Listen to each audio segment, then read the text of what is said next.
case.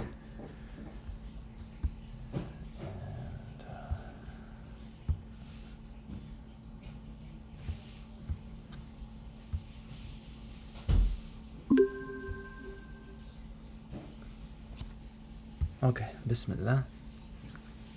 Welcome to another episode or session of Mind Roots, which has evolved a lot, mashallah, thanks to a lot of the participants.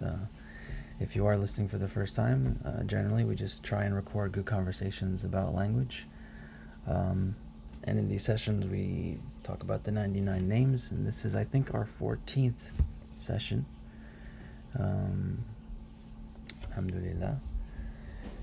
And so I think I've said this many times before that this will be a short session because there's not a lot to work with maybe, but I've been wrong every single time that I said that. So I'm gonna say it again actually, but khair inshallah. We'll see what happens. So today's name is Al-Qahhar, often translated as the Compeller. And I'll just talk a little bit about the form. We've seen it before. We actually saw the same form last week, and we talked about it a couple other times with Jabbar, I think was the other one, and also Khaliq, because there's Al-Khallaq. So this is the most common, I think, intensive active participle, right, or noun for a subject doer in the intensive form. So I won't talk too much about the form because we've talked about it a lot, but one of the things that I haven't mentioned is that this form doesn't always generally have an intensive meaning in the same way that we have seen with the 99 names. Sometimes it really just has the sense of repetition. So we often find this form in different words in Arabic for occupations, actually, like certain kind of, especially occupations that deal with the hand, right? So like a butcher or like a woodworker, these all follow the same form. We call them like Jazzar is a butcher, or Najjar is a woodworker.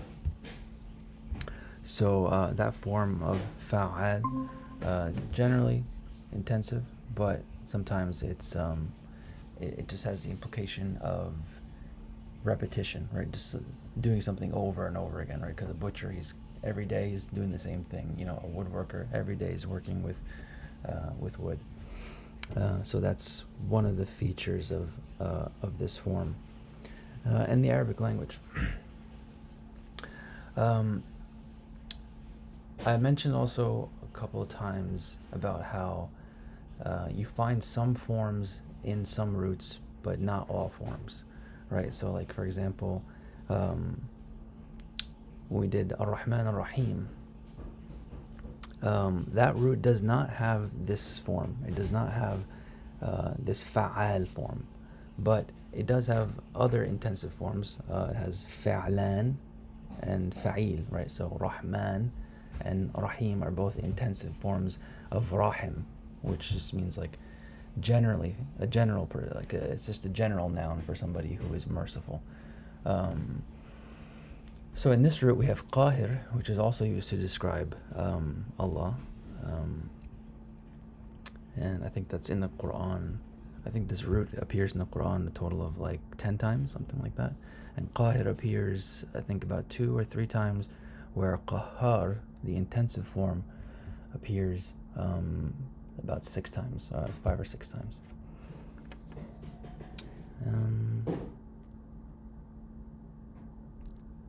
Yeah, I think that's all we really need to say about the form. So we can go through kind of the list real quick. It might be helpful. So like, usually the pattern that we find in Arabic studies is like Rahima yarhamu fahuwa rahim, right? So that's just the past tense verb, the future tense verb, and then the noun. So if we go through all of them, it would be like رحم يرحم فهو راحم. And then we can say Rahman and Rahim are intensives of that last noun. Malika yamliku Malik or Malik. And then there is no intensive form for this this name. Qadasa, there is no Qaddas here, but we do say Quddus, which is a really rare form. That there's only like three or four words that have this form. As-salam, Salima yaslimu fahuwa salim. But there is no intensive form here. Mu'min, amina yu'minu fahuwa amin, or mu'min, and then there's no amman, so there's no, that fa'al form is not in this root here, but we do get al-muhaymin, which is the next which is the next name. And then Aziz will be Azza ya'izzu fahuwa Aziz. There is no Azzaz, there is no Aziz. And Jabbar, we all remember that. Jabara yajburu fahuwa Jabir, and then the intensive will be Jabbar. Mutakabbir here. There is no kabir, there is no kabbar, there's only the instrumental or causal kind of intensive form here. Khallaq, we went through. Khalaqa yakhluqu fahuwa khaliq, and then khallaq is the intensive form. Bari'a. Interrupt? Sorry? Can I interrupt to add something? Oh yeah, of course. There is akbar though, like for al-mutakabbir. Allahu akbar, kabira. Yeah, akbar wouldn't be an intensive form. It would be the Superlative. yeah, I guess, yeah, in English we would call it superlative, or af'al al-tafdeel is the Arabic term for it. So just the it's kind of like the way we say it's kind of the way we add the er suffix in English to indicate something is bigger, right? So akbar is like bigger. And but it's also biggest, est as well. yeah, that's a good point. But really, mutakabbir would probably be better translated as that, because grammatically, at least, whenever you would say akbar, you're like, well, actually, it's a good point that we should have brought up when we talked about al-mutakabbir. When you say Allahu Akbar, right, literally what you're saying is that God is greater than, but there's nothing else, right? Like, it's the rest of the phrase or the sentence or the idea is mahdhuf or omitted, right? And it's just like, the idea is that you can kind of figure it out on your own. And this happens a lot in the Quran, where like certain words were omitted, or in literature we call it ellipsis sometimes, right? You find it in poetry. You could take out some phrases or some words that are already understood, or they would be understood if you think a little bit deeper and look into the lines. So when you say Allahu Akbar, really what you're saying is Allahu Akbaru min kulli shay, right? God is bigger than anything, right? God is bigger than anything. Yeah. It's bigger than anything one can think of, and that's what the ellipses imply, right? Right, yeah. Same thing with another famous example of that is La ilaha illallah. Yeah. Because that means there is no God except for God. Yeah. But the scholars say that there actually are other gods, but the meaning is actually there is no God that's worthy of worship other than God, other than Allah, right? Because a God is just simply somebody that's worshipped, right? Or anything that's worshipped, right? Like the Arabs would make statues and worship them. So in like a technical sense, they were, an ilah, right? We would say in Arabic, they were a god of some sort because they were worshipped. But no gods are worthy of being worshipped except for Allah. So it's kind of like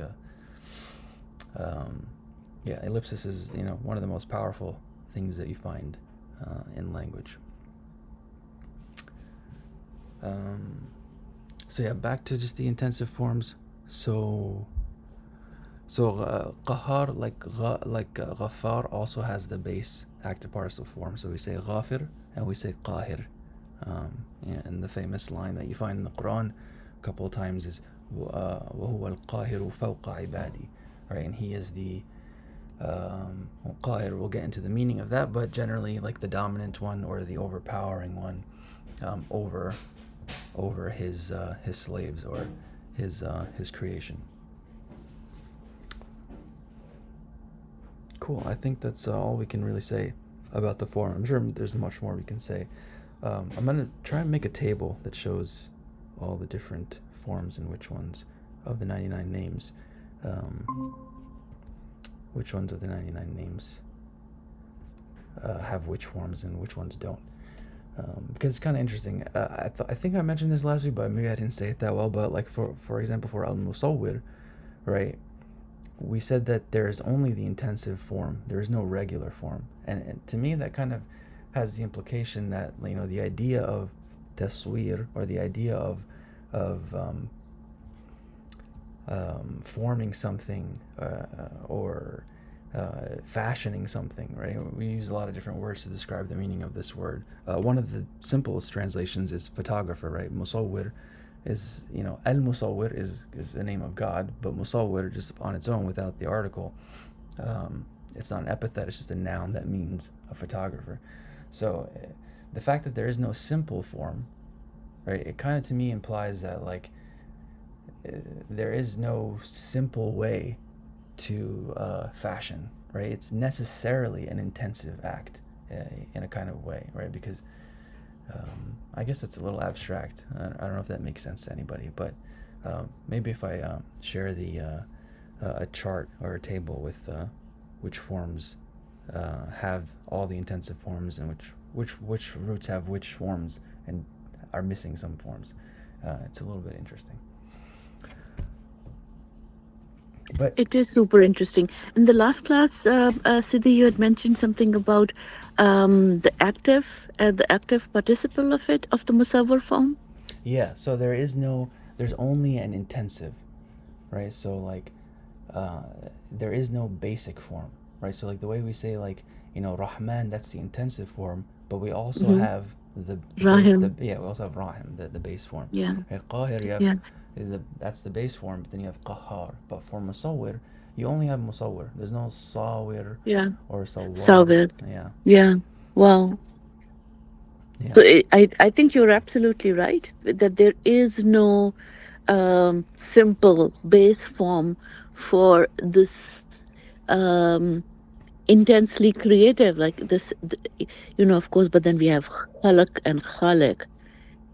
But does this require more complicated work?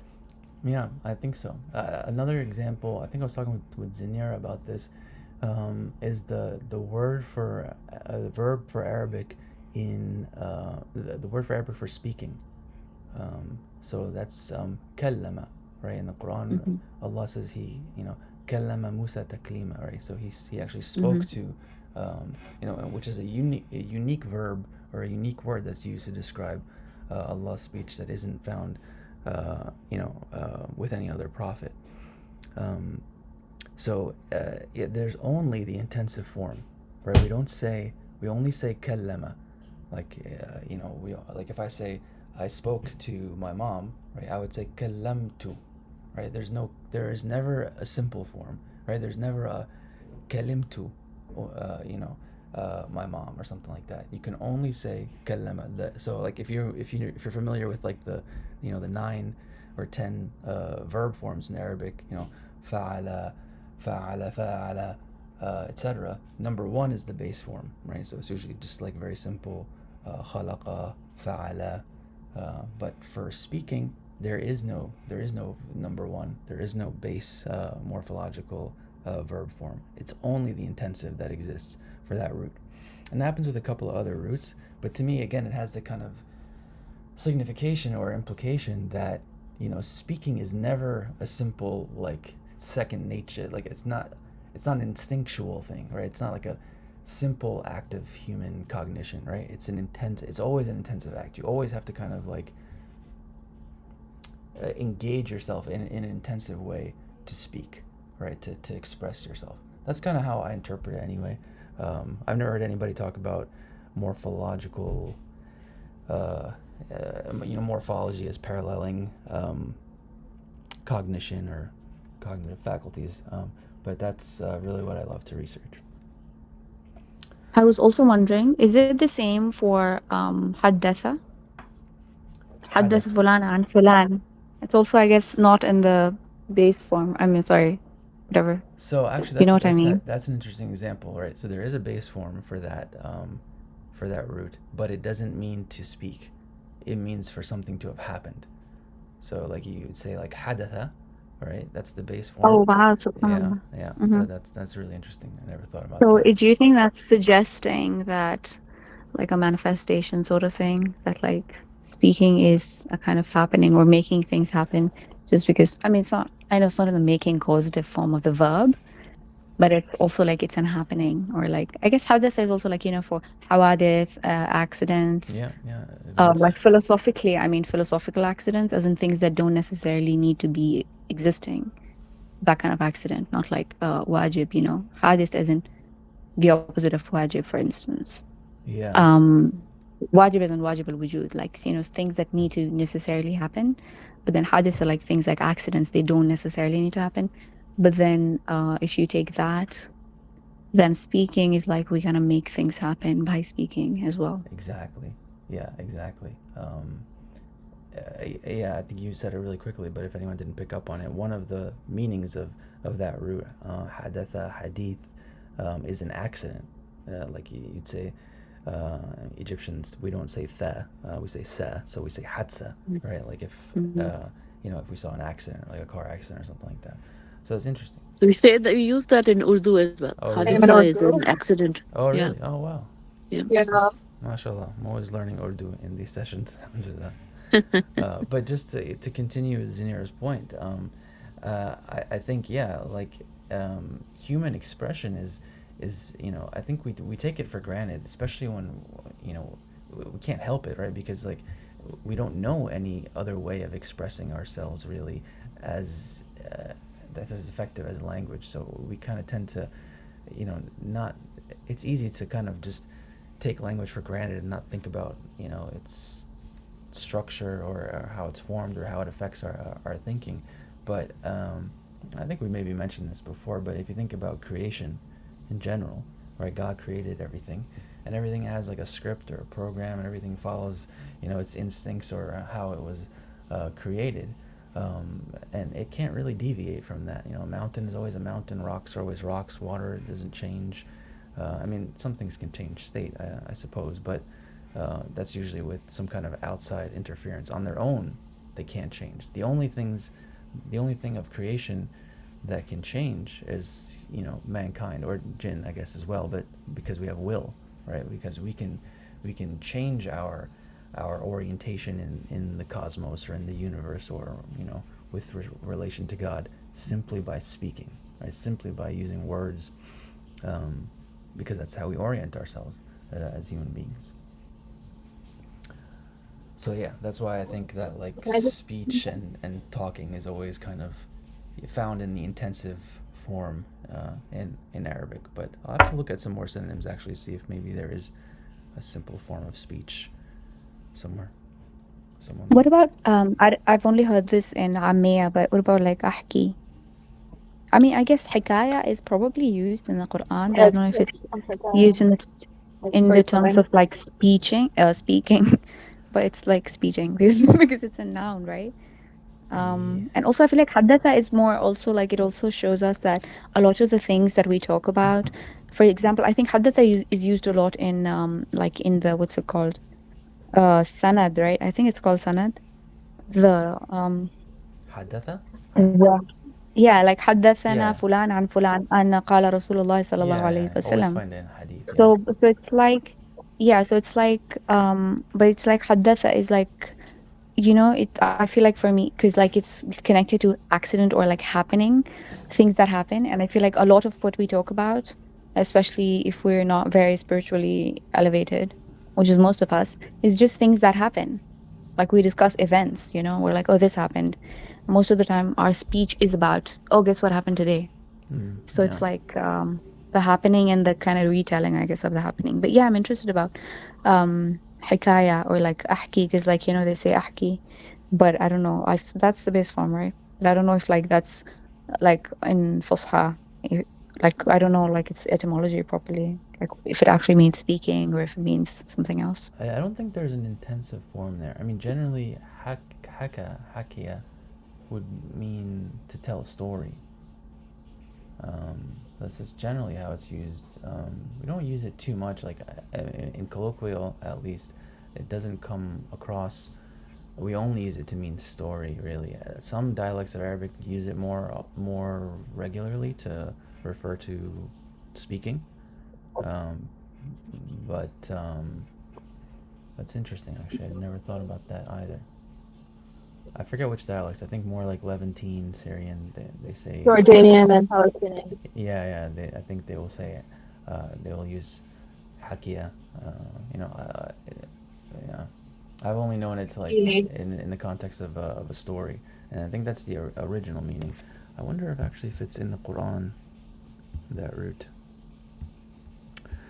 Can check really quick. No, it doesn't look like it's in the Quran. I guess that's also like one of the things that we do when we talk a lot. Like I said, you know, guess what happened today? Like it's the story that I'm telling, which like we do a lot of that while talking. Like a lot of our speech is, and especially I feel like historically, before they had like reels and stuff, Hmm. they were telling stories, right? That was their primary form of entertainment. Exactly. So Yeah. it would make sense if they said, but I've heard it a lot. Like I think even in Khaliji, it's like ma bahki Arabi, yani, you know. Right. So they'll Yeah. just say like in terms of speaking, not in terms of like oh sorry, telling a story. It's just like in terms of speaking a language.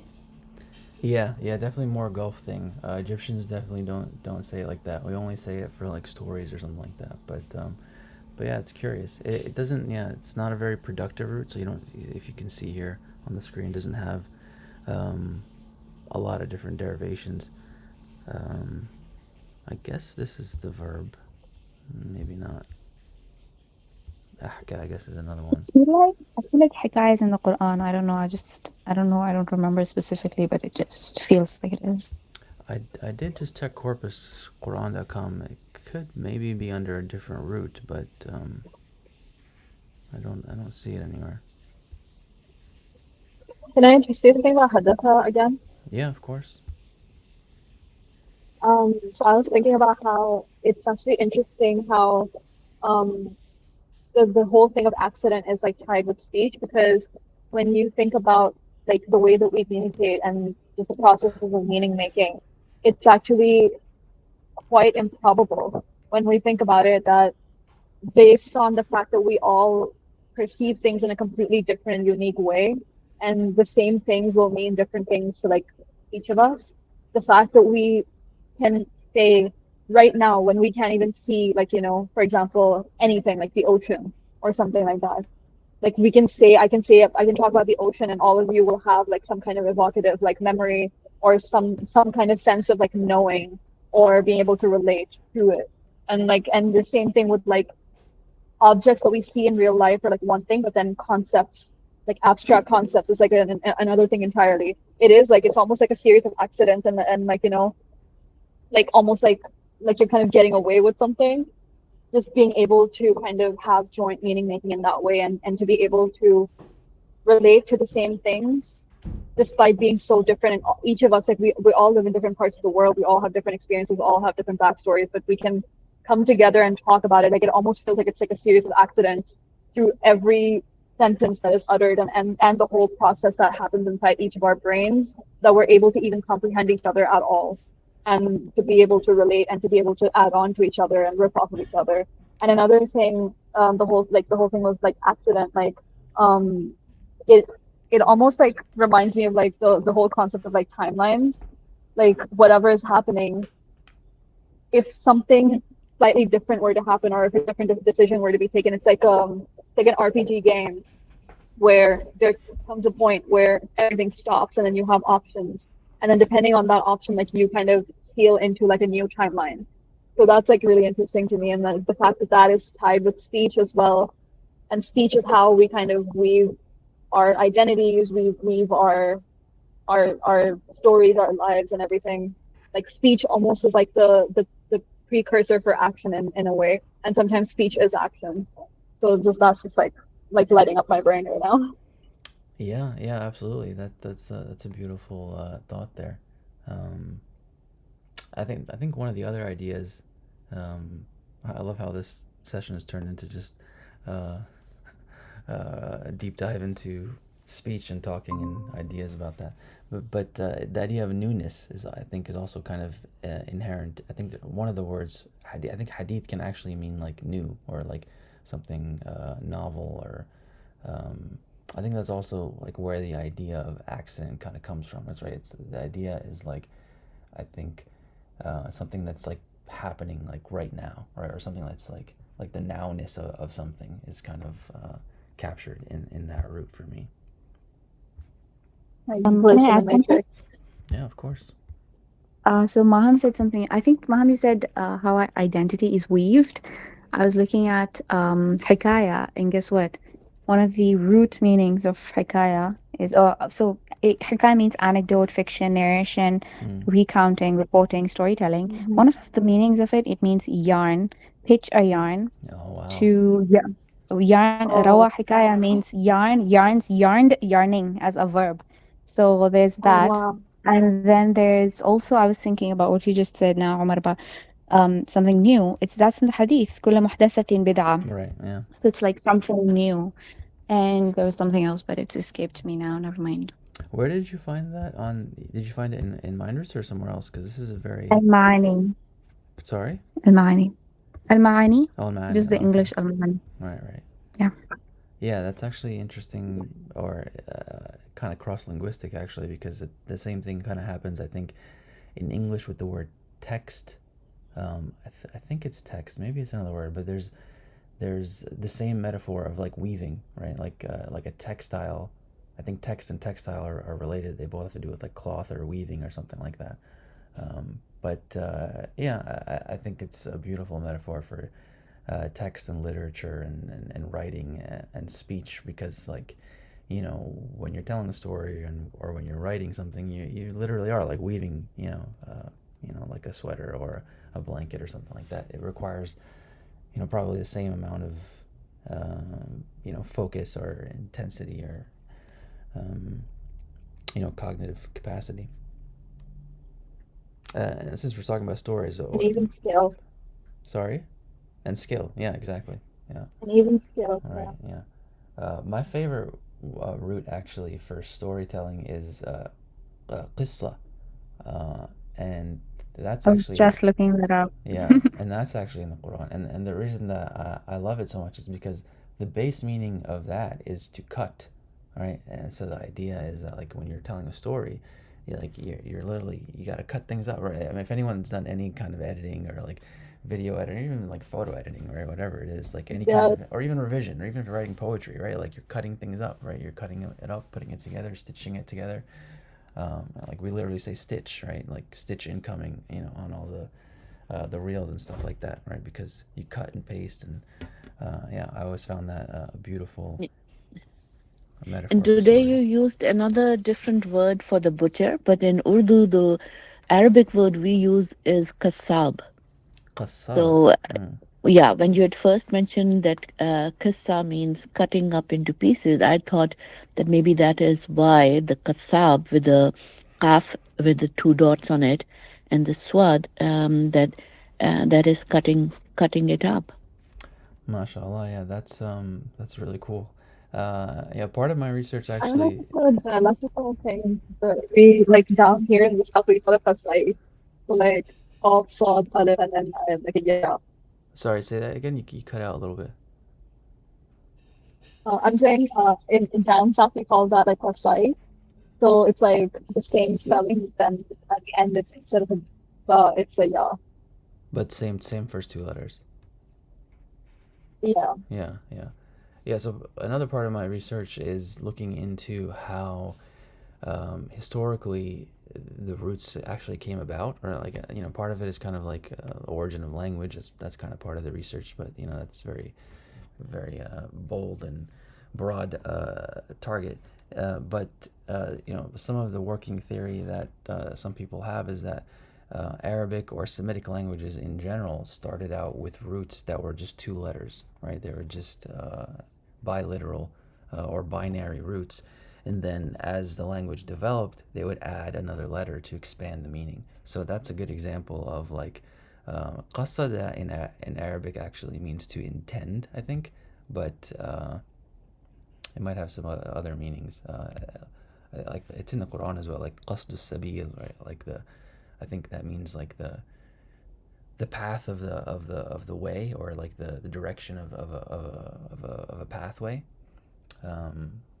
So I'm not sure how that relates to cutting, but yeah, that's definitely an area of study in linguistics, and especially in Arabic linguistics, that a lot of the triliteral roots, the three-letter roots, originally were biliteral, binary, and then over time they added letters to expand the meaning. But oftentimes you still find that they're just kind of different frames of the same idea. So like cutting may be framed differently by adding different letters. So you get like different kinds of like framing. The best example I can think of, we talked about khal, I think, when we talked about khalaq, right? So like the kha and the lam together. Khal just like khal can mean vinegar, can mean to preserve, it can mean to permeate, and you get a lot of different triliteral roots that are very clearly connected in meaning to the binary root with just the two letters. Khalil, Khalil is only two letters, but khalq, right, is an example of creation. I think the best example actually is kar. Kar in Arabic usually means repetition, right? For something to repeat. Karrara means to repeat. Actually, the letter ra in Arabic is called al-muqarrara by some grammarians, because it has that like trilling sound, krrr, like you can roll the R forever. So it has that like repetitive sound. And you find that idea in a lot of triliteral roots like shukr, dhikr, fikr, right? They all have this, and shukr is like thanking, dhikr is like to remember, fikr is like to think, right? And so they all kind of play on this idea of repetition of something repeated, right? So that's one of the research goals that I have with this app, and with some other researchers, and it's also a broader topic of study within Arabic linguistics.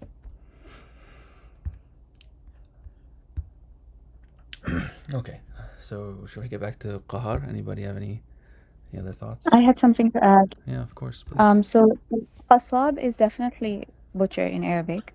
So it just reminded me of something that I watched. Again, sorry about all the reels references. But if anybody watches these, I don't know, actually, I don't know where she's from, but this just is an influencer from Dubai. And her name is Safa, but she's just got really famous for, I don't know, being sassy with her husband or something. And so she was in some like video with this other influencer. His name is Ibrahim. And they were talking about, I don't know, some other couple being married. And so Ibrahim said, that you need money to be married, no money, no honey. And then Safa said, La aib, aib, okay? And then that means like, oh no, that's bad. You shouldn't speak like that. And Ibrahim was like, are you serious? But what about your husband? You take his money. And she said, هذا رجلي هذا غصب علي. And I just wondered like what غصب عليه means. And I just feel like it's so close to qahar and even jabbar. It means to coerce, to compel, to constrain, to force, to oblige, to subjugate, the act of compulsion, extortion, force, usurpation, violence. It also means rape. So I just thought it was so interesting that qasab, they sound very close.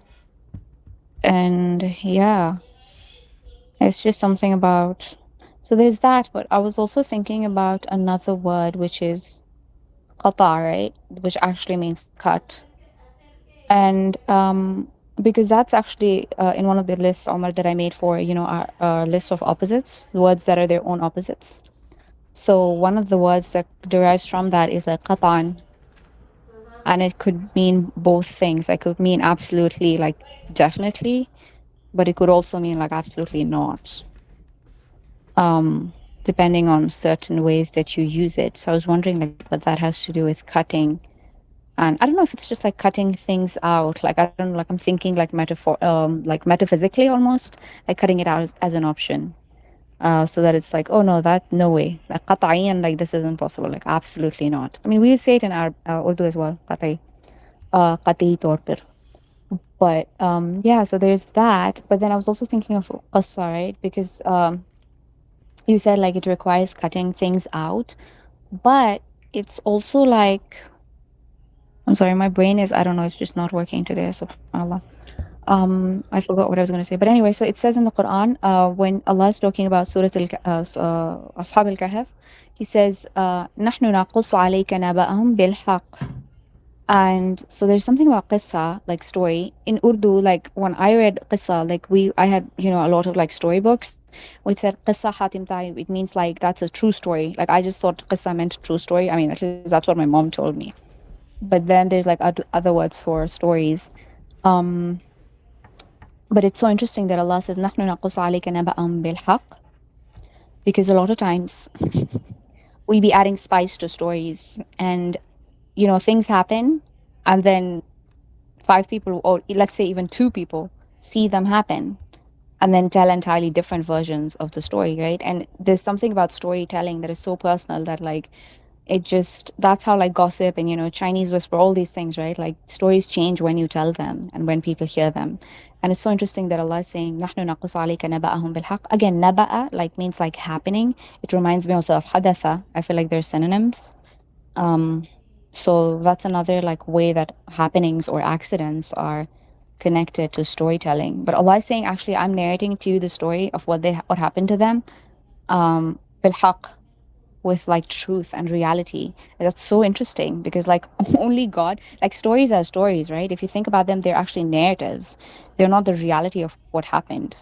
They're the narrative of what we remember, perhaps, of how we frame them, of how we experience them. That's why there's like POVs in stories, and sometimes novels or whatever, they have different points of view. And because the same story can literally, seem different. And it's so interesting that Allah is saying bil haq, because only Allah knows like the real story, or like the real naba, I guess. And only Allah has like the bird's eye, not bird's eye, God's eye view of what actually happened. So it's so interesting. Like, what is the relationship of a story to reality, or like narrative to reality? And as much as anyone other than God narrates it.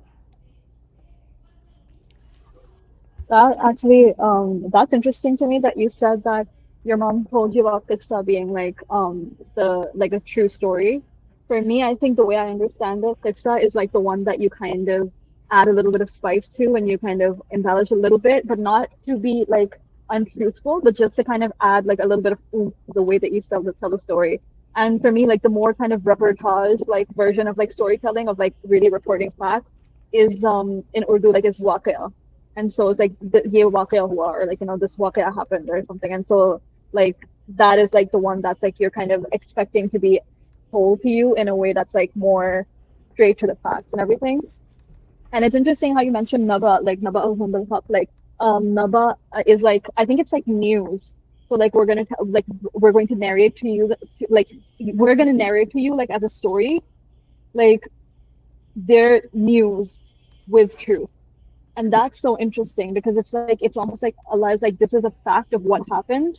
Like if anyone doubts that this happened, or if the fact that there were like, I think a lot of different stories, like the stories that were clarified, I think in Surah Kahf, there were versions of them, and some of those versions were like more accurate, like which the scholars of like the people who advised the Quraysh to ask the Prophet ﷺ about them, like they knew some of the facts, but then some facts they held back to themselves because that was something that they kind of did on like that they used to do, or like they like maybe there were some things that they had misunderstood. But it's like you said, Allah was the one who knew what really truly happened, and He was the only one. Even when He says things, like like He says, tell them that the Ashab al-Kahf like stayed there for 309 years, and then say, Allah knows best how long they stayed. Like it's like there's this like repeated thing of like like affirming that we don't actually know the story because we weren't there. Like we didn't actually like we can't like the news part of the story, the part that's like straight facts and like exactly how it happened.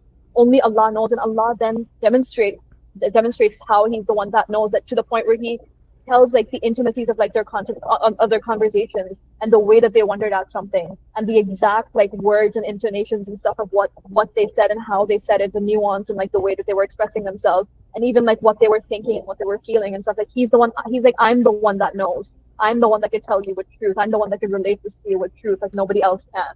And that's so beautiful. I agree. I think it's absolutely lovely, this difference between qissa and waqia as such. And in it's true, at least in Urdu, we do use qissa as in all night storytelling would be a qissa khwani. And we have bazaars in Peshawar called Qissa Khwani Bazaar. So the bazaar where storytellers would narrate stories all night long, and depending on the audience, would add specific details or subtract specific details. And I think Allah does the same in like this qissa of Yusuf and Zulaikha, right? He doesn't mention the name Zulaikha, but he specifically mentions that incident when she invites her women friends over and has Hazrat Yusuf alayhi salam come into the room, and they cut their hands when they and because she's offering them very deliberately oranges at exactly the same time, right? So brings out very particular incidents in that long story from Hazrat Yaqub alayhi salam and the brothers, from the childhood of Hazrat Yusuf alayhi salam to his youth, to his recuperation as the Pharaoh's advisor and all. But there are certain incidents when I first read the Quran as a young kid, and particular incidents did not, they didn't feel extraneous, but they felt exactly like a qissa, like certain things. Allah means to bring certain things out. And for me, it was like the fact that Zulekha did what she did in trying to seduce Hazrat Yusuf. Um, it was almost like Allah puts in that incident to show us, the readers, that there could not have been any other way. That anyone, any woman who saw him would have done the same thing.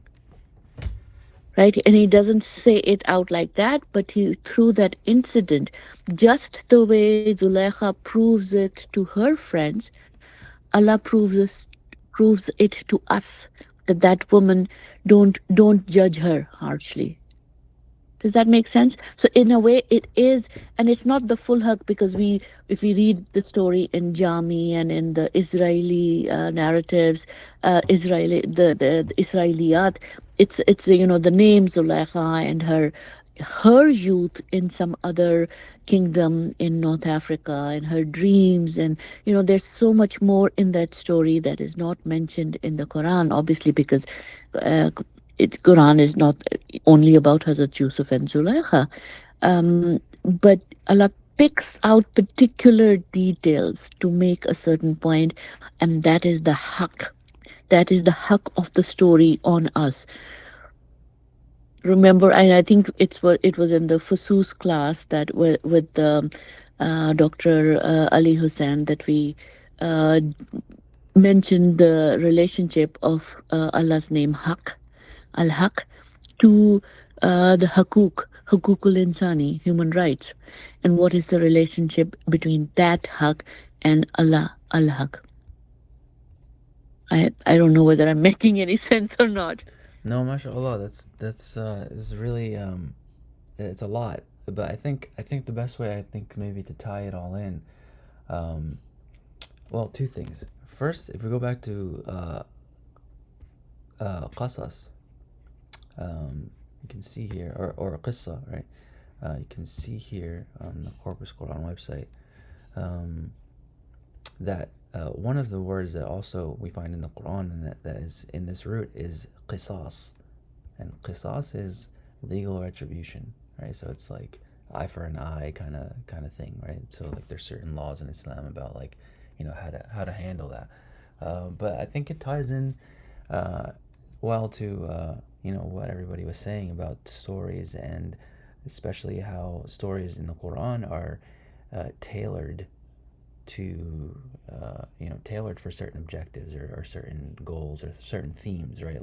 Like the story of Moses, for example, is often told in the Quran, right? We find that exact same story told over and over in the Quran, but differently, right? In one surah, like you might have certain details mentioned, whereas in another surah, you know, it's the same story, but different details are omitted, and different details are you know, found in that telling of the story, and all that's to do with, you know, whatever the surah's theme is, you know, whatever the topic is, you know, the stories are brought in, you know, and told in a very specific way to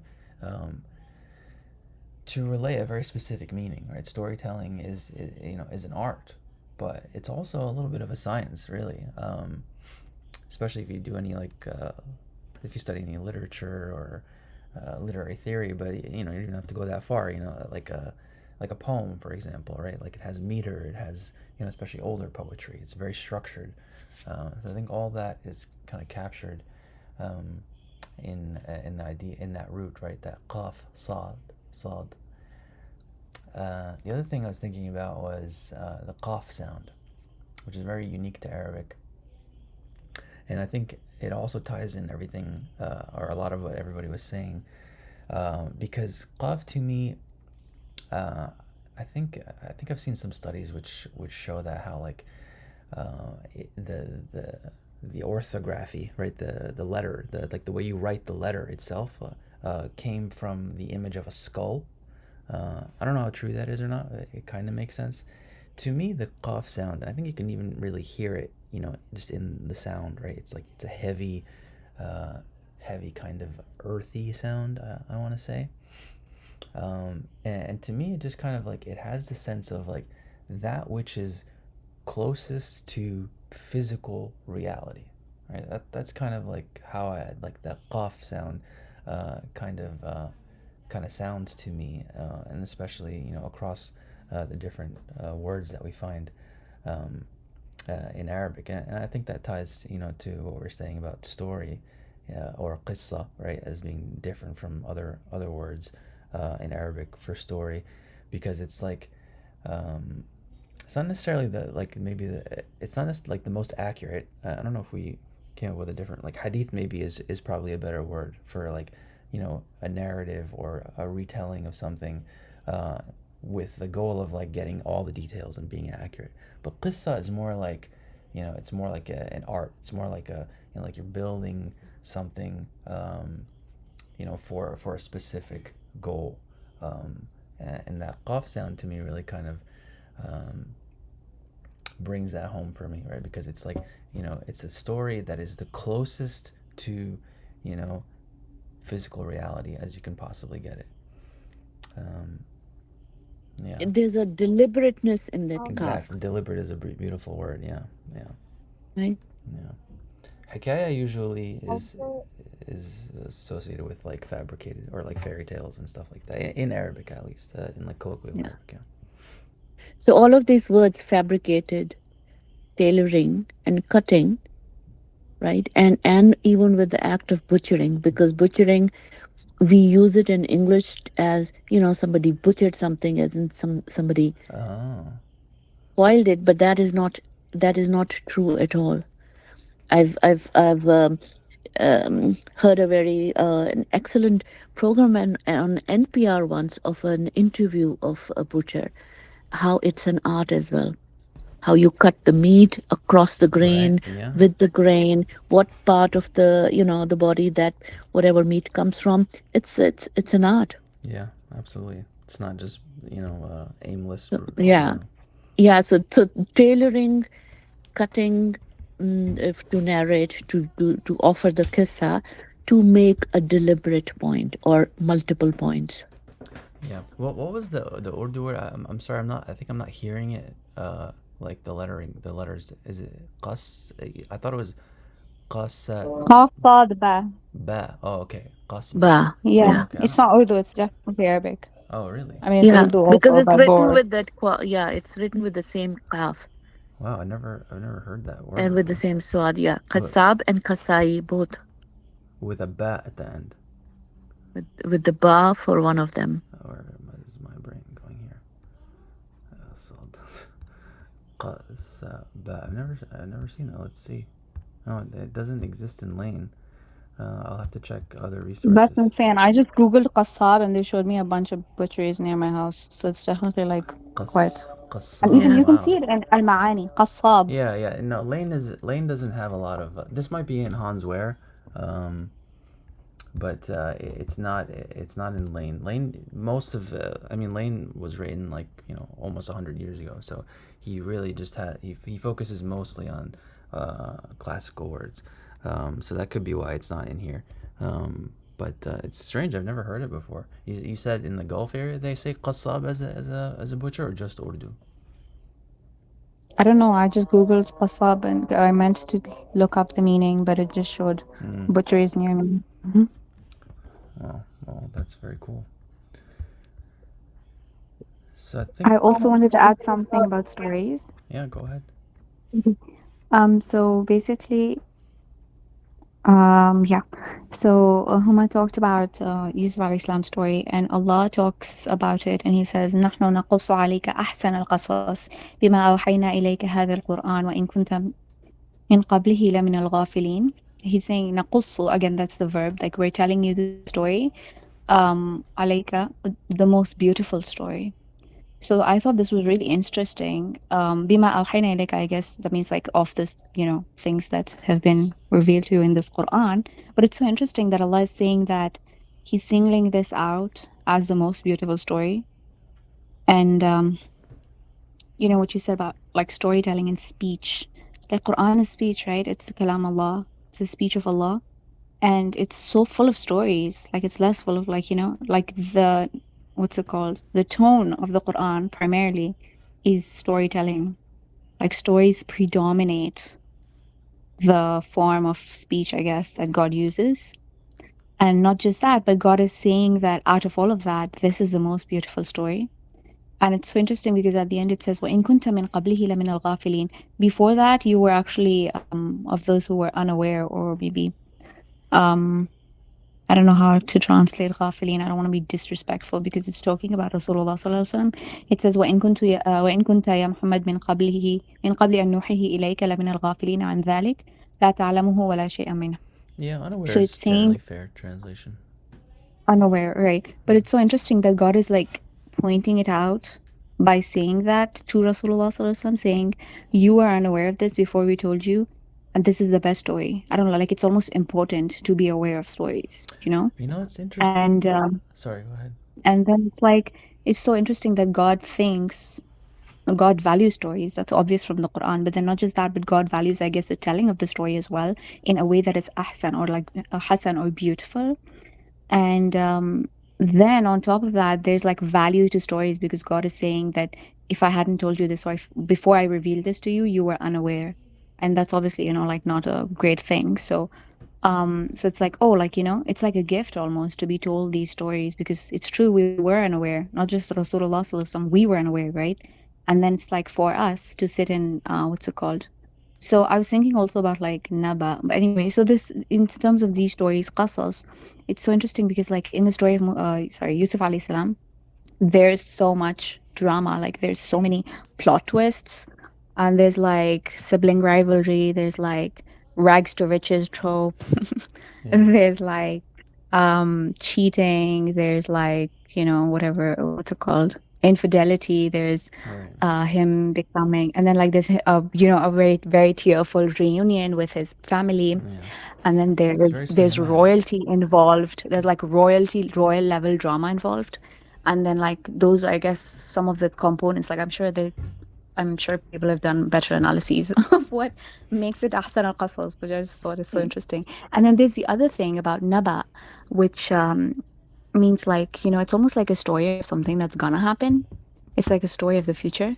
Yeah. And I looked it up and I realized that realized because I didn't know that it's the same root as Nabi, which Yeah. is translated usually in English as prophet, coming from prophecy, someone who tells you what's going to happen in the future. Exactly. And so, na ambahum, you know, ambahum, like tell them or inform them. But it's basically, it's like a story that about something that's happening, that's going to happen. But yeah, I just thought about how many things are stories, and that means like the future is a story, the past is a story, and it's like there's this song in a thing that came out in a movie. I don't actually watch the movies, but it was so interesting because I love the guy lyricist that writes that stuff. He said, "Kya pata hum mein hai kahaniyan hai kahani mein hum," which means who knows, are we in the story or is the story in us? And yeah, so there's those stories. It's almost like in Arabic, there's these, I guess, you know, like if you were to plot it out on like, Yeah. not me, I couldn't do it. But like, yeah, in terms of like a graph, time space graph, it's like haddatha is, I guess, it's almost like, you know, reliving the story, because when you're telling the story, retelling something that happened, Right. you're kind of reliving it. And every time it changes as you tell it, depending on your state while you're telling it. And then, yeah, and then like prophets are here to tell us, because most of us are not able to access the future. And so they tell us, whether it's good or bad, about things that are going to happen. And that's like their whole, I guess, their reason for example, Allah says, Mubashirina wa munzirin. It could be something good, it could be something bad. It could be Jahannam, it could be Jannah. We don't know. We didn't know about either of them, most of us, unless some people were like really spiritually elevated. But it's like, oh, it could be good or bad. So in that case, you're going to be bringer of good tidings, of good news, mubashir. And then otherwise, you know, you're also a nazir. You're also going to warn them that there's some stories of things that are going to happen that are not that great. But yeah, I just thought it was so interesting that it's just so like focused on stories, and the fact that God really values stories by, you know, obviously, I would think God's favorite story, not to project or anything, is Musa al Islam's story, because he just completely, like, you know, tells it so many times from so many angles. It's almost like the story of the magicians and Musa al Islam. It's just told so many times from so many angles.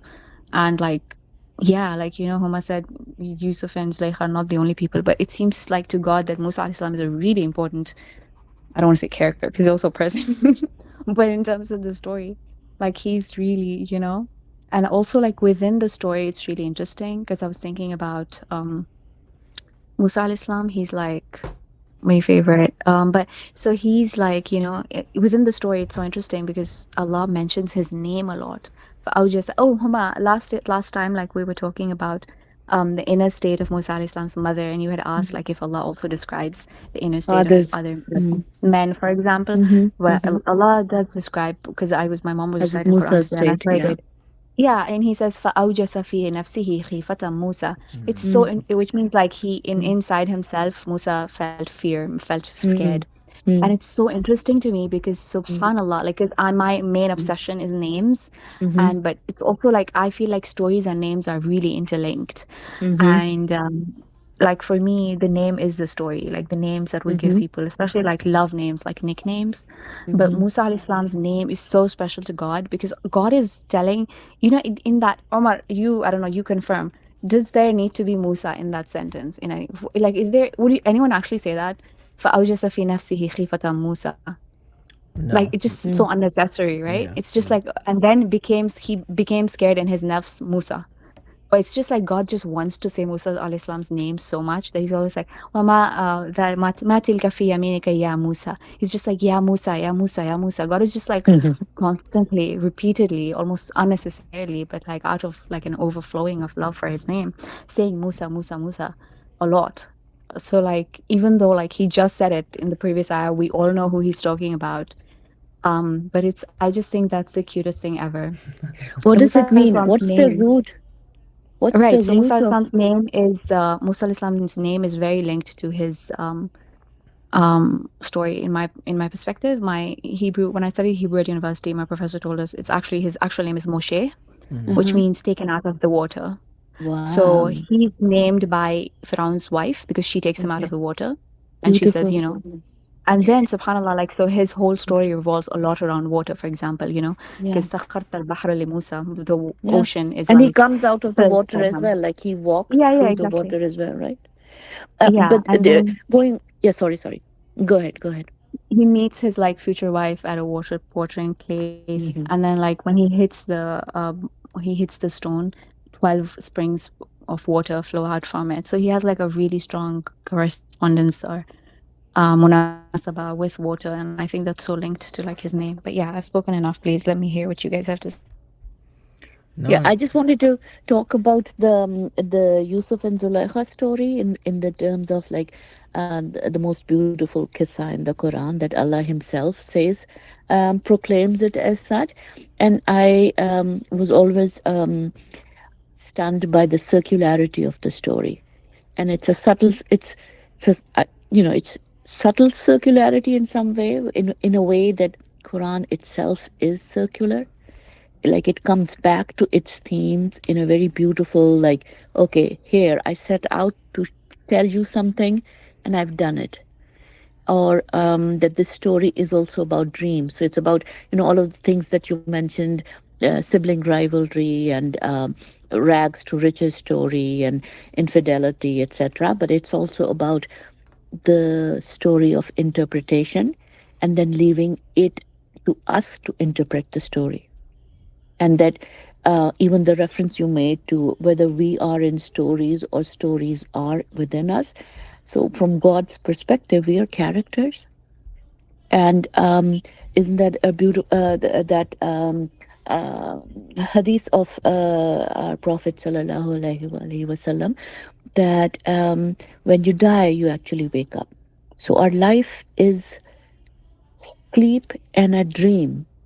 And as in a lucid dreaming, we are supposed to actually interpret it as we go, because what comes next in the hereafter will be the real, will be the reality compared to what we are in the current state. Yeah, I think it was Ali Right? that said that actually. And that's when It you was know. Ali who said that. Oh, okay. Yeah, and that people are asleep, and when they die, that's when they wake up.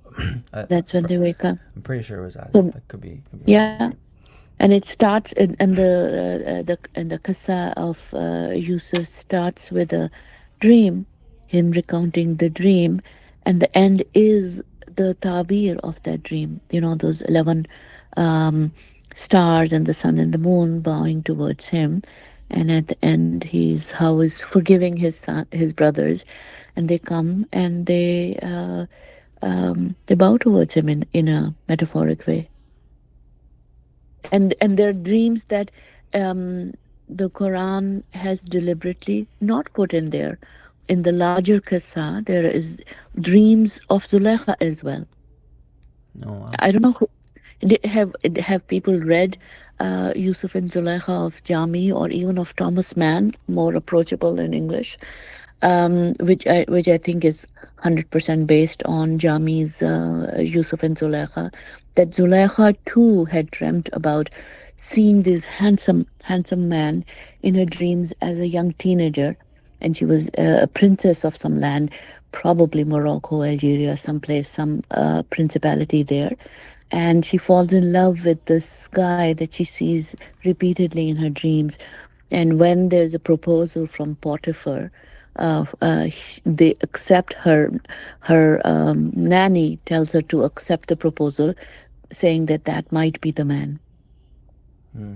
So there are levels of dream, and at the end, and Yusuf and Zulaikha and Jami recounts how Hazrat Yusuf alayhi salam actually does marry Zulaikha at the end. He sees her as an older woman, um, sitting dejected, crying on the road while he's making the rounds of the city, and he asks someone, "Who is that?" And they tell her that that is Zulaikha. and he feels so overcome with compassion, with kindness, with raham, that he marries her. And after marriage, she becomes magically becomes younger, which is, you know, eh, not just magic, happiness, whatever. And she bears him a couple of children, but in her love, in that process, she actually realizes it was Allah that she was always in love with. And she becomes a celibate, and they make her a little hermitage inside wherever they live. And that is where she prays to Allah all the time. Right? I mean, this is a total Sufi story. That is why it's a Sufi story. Mm. Yeah, no, I've And never heard those details before. you never heard this Never heard those details before, yeah. Zanira or Maham, had you heard this, the full So I've story? heard just recently, like I in had. my one of my Sufi circles, we were speaking about this, and I thought also now, like when I was speaking about storytelling, I just realized something that I realized then is about how this is actually a very feminist storytelling, even though obviously there's sexual assault. Totally. But you know how in I think well, I'm just gonna look up the actual words so I'm not And messing the up sexual Quranic assault words. is by a woman. Right. Right. So, but it's like so interesting because I mean that's not the feminist part, but I was saying that it says because it shows that because there's this narrative that like women should what's it called not have sexual desire, and like if men No, sexually really? assault someone. That's No, no, no, seriously? not in the Quran, not Oh, in the yeah. Quran, I meant in Uh-huh. our society.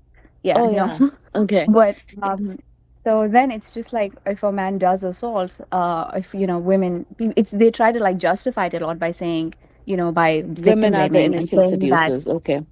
Yeah, I know, but by saying that he can't help himself.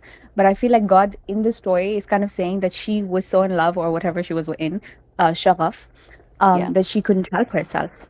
Yeah. And that's actually a possibility for a woman. And it's so interesting here. So one of the things that one of my friends brought up was وَلَقَدْ هَمَّتْ بِهِ وَهَمَّ بِهَا لَوْلَا أَن رَأَى بُرْهَانَ رَبِّهِ. That she was like, ham again is like an intensive. There's two words here for love that are really intense.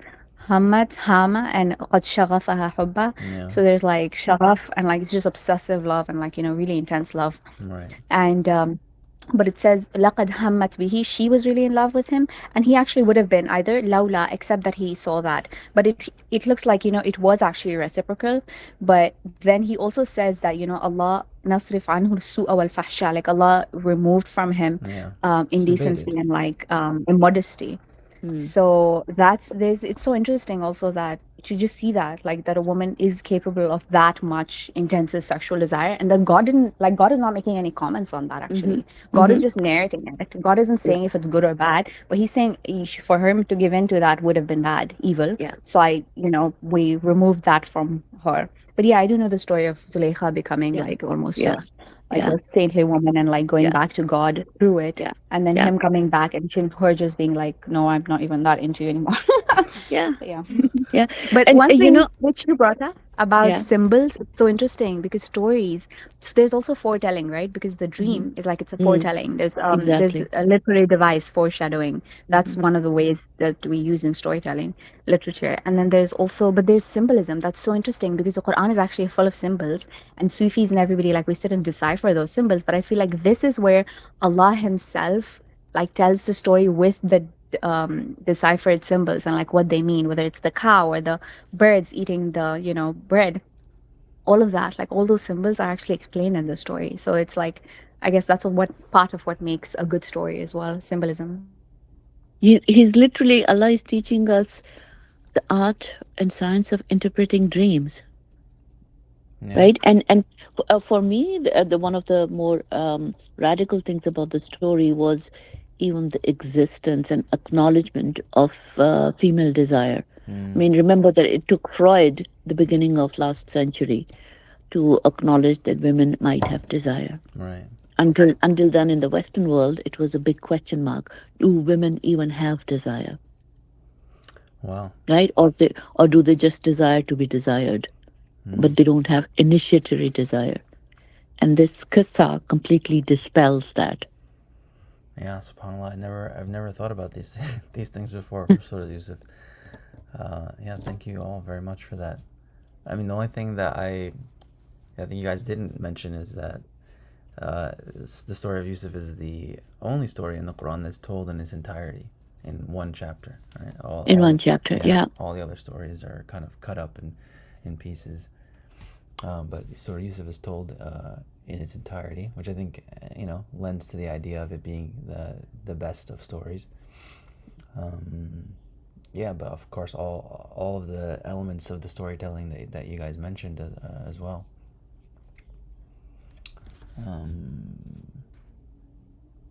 Sorry, I realized we never actually. At least since I joined, there was no mention at all of qahar. So I was just thinking about some manifestations of qahar here, and I thought this is so interesting because it says, she's imposing herself onto him. That's like a type of qahar, right? Like that's like compelling. She's trying to compel him.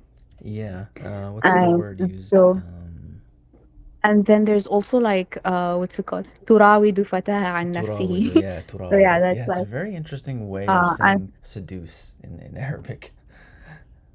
why do you think that is? Does that have to do with irada or like the root? What does that have to do with? Yeah, تراود. yeah, it's coming from the root for the word for desire, irada. Yeah, but So turawidu. that's Irada so is interesting. desire. Okay, so yeah. Intention, desire, wanting, Intention. yuridu. Oh, yuridu. Okay. Yeah, like when you set your intention for something, it is because you like want it, you like desire it in some way. So like yuridu is want or desire. Arada is to intend. Mm-hmm. But yeah, they're the same root. So, but it's so interesting. So, like, the women said, قال نسوة في المدينة امرأة العزيز تراود فتاها عن نفسه قد شغفها حبا إنا لنراها في ضلال مبين. The ladies were talking and they said the Aziz's wife is like seducing her boy or her slave, I guess, from his self. So I feel like there's a sense of like qahar there, right? Like removing, like being seduced, for example, like in his, it's like a qahar on him, like him not being able to, not, I don't want to say not being able to choose for himself, but there's like, I don't want to say, I don't even know if this specific one like implies compulsion, but for sure, obviously her like راودته راودة again غلقت الأبواب, like the one that she closes the door and everything. So Yeah. that's obviously qahar. And then this is interesting that Allah says that even in Yusuf alayhi salam himself says, right, that what's it called? إن النفس لأمارة بالسوء, that the nafs does constantly command to evil except what Allah has rahmah over. So it's like in a way that is also the name of Allah qahar, because the nafs wanted it. His nafs also wanted it, like he never denies that.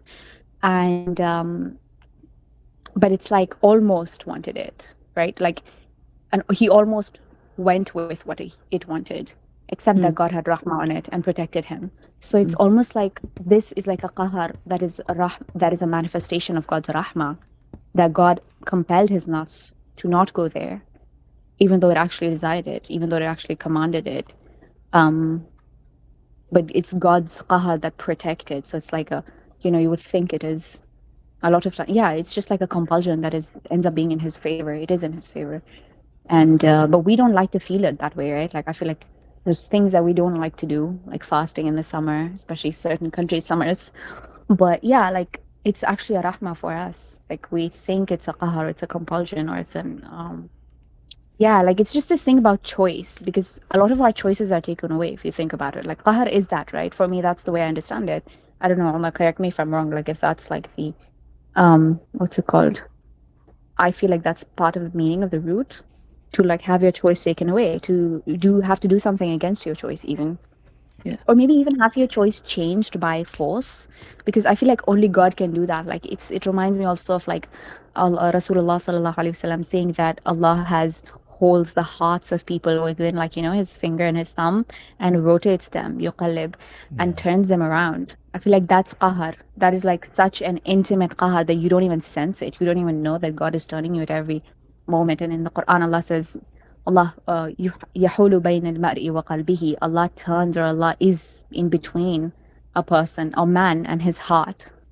And that's like, you can't even go there. Like basically you don't even have access to your own heart before having access to God. Like you need to access God to access your own heart. That's like insane. But then we're like, oh, but I want to have choice. I want to choose, you know? It's like ridiculous if you think about it, like the audacity that we have to be able to say that we want to be choosers, or like I want to be the one that makes the choice. But you don't even know yourself. You don't even, it's just, yeah, I don't know. I'm just having a bit of an existential crisis, but you guys go on. So one of the No, meanings of actually, the word it, is also irresistible, or the adjective form, right, of kaharu, Mm. the irresistible, yeah. which ties in with this Yusuf and Zulekha story, right? It's kahar, it's oppression, that his choice is taken off or her choice is taken away because he's irresistible. So he also is a form of kahar for Zulekha because he's irresistible. And in that, in the longer story, um do people know, like, she has a mansion constructed, and inside it are murals of men and women, or one man and one woman, and she has Yusuf's picture painted and her picture painted in various phases, and that's where she takes him inside that mansion, and that is where the act is about to happen. And before it happens, there's an image of her goddess in the room. It's a statue, and she suddenly gets up and she puts a veil over that. She puts a piece of cloth over it, Mm. and he asks why, and she says, oh, I don't want to be seen by her in this moment. And he that is his wake up call, because he realizes Allah is everywhere and he cannot close Allah's eyes. And that's when he walks out, and she tries to hold him back, and that's when his shirt gets torn. Right, so it's used, that shirt torn from the back is Mm. used Interesting. as a circumstantial evidence. So there's Right. Yeah. lots of qasas, or even the legal qasas, retribution in the dream, but legal things that we take, extract akhas from this story as well. Yeah. Yeah. I mean, that's really interesting. I never heard a lot of those details about Surah Yusuf before. Um, so lots of different thoughts. Which one should I pick? I try to just write notes down here. I don't know. Something Zanira said reminded me of a Maya Angelou quote, where she says, "A man's heart should be so lost in God that she has to seek God to find Him." So I thought that was. I don't. Oh my God, the synchronicities. I've been seeing all of this stuff. Like I saw a reel about Surah Yusuf last night. I saw this quote last night. I So. saw like it's like all Oh of these really? things like dude. Yeah. Yeah, all of this, all these like points I've been seeing all over my social media, like all of yesterday. It's almost like there was like a precursor like session happening through social media for me. That's Like what Subhanallah. we're that's gonna talk God's about today. that's God's storytelling, Mm-hmm. foreshadowing. And I've been Subhanallah. Yeah. feeling like everything that I've been like going through for the last like I haven't been able to sleep for like 4 days. Like I cannot sleep at night. And it's because like there's so much like there's like all these like feelings and there's like, you know, creativity and like there's so much like swirling inside me and there's like new connections being formed and stuff like that. And it's like it honestly feels like being overcome, like being completely compelled. And the last time I actually remember my heart feeling this way was I was it was after Eid of like I think it was 2024. I had started to like memorize like some shorter surahs from like the end of the Quran because I wanted to vary up my salah a little bit. And then but I didn't intend to do it like beyond Ramadan. It was I only did that for the last 10 nights. And then I was like, okay, like you know, that's it. Like I was like, I'm not gonna like overstep. I'm not gonna think that like I have it in me to like memorize the Quran or like whatever. So I left it. I was like fully like not like I was like, this is not my like I'm too much of a child for this like big game and stuff. And then on Eid day, I was like completely spent. I was just lying there, and out of nowhere, just like it's almost like I felt like slamming sensation in my chest, and Al-Haq Mutlaqat like rung out in my head, and I had I had only read that surah like I think once at that point because I was just starting out to like really read the Quran and like really like get into it and everything. So I was just like I just like it just kind of like made me sit up and then it kept ringing and it got louder and louder and louder. And actually, Omar, what you were saying about the sound of the call, Mm-hmm. for me, the call sound actually it sounds like if you have like an iron ring on a wooden door, and if you lift it up and then you drop it, the way Mm-hmm. the sound that the wood and the metal make together, Yeah. like this kind of like ringing, like kind of heavy but metallic-y, like kind of sound, like that's the sound that Paul like for me feels like. Yeah. And like it's insane. Like I felt this like weird thing. I felt like there was something inside me going into sujood. And I started almost like sweating and I couldn't breathe properly. And until I looked up Surah Takathur. And when I looked it up, I just sight read it one time and the entire thing downloaded like in one go into my brain. And that's how like I ended up memorizing the surah, even though I had no intention. I didn't know the meaning because I wasn't so far into my Quranic or Arabic journey. Like I had no like footholds as it were, like to be able to do that. But it's kind of like it was almost like, that was kind of and that was how I've always like thought of, and that's the experience that I always have like whenever I have a surah that like I end up memorizing. Usually this is kind of how it comes to me.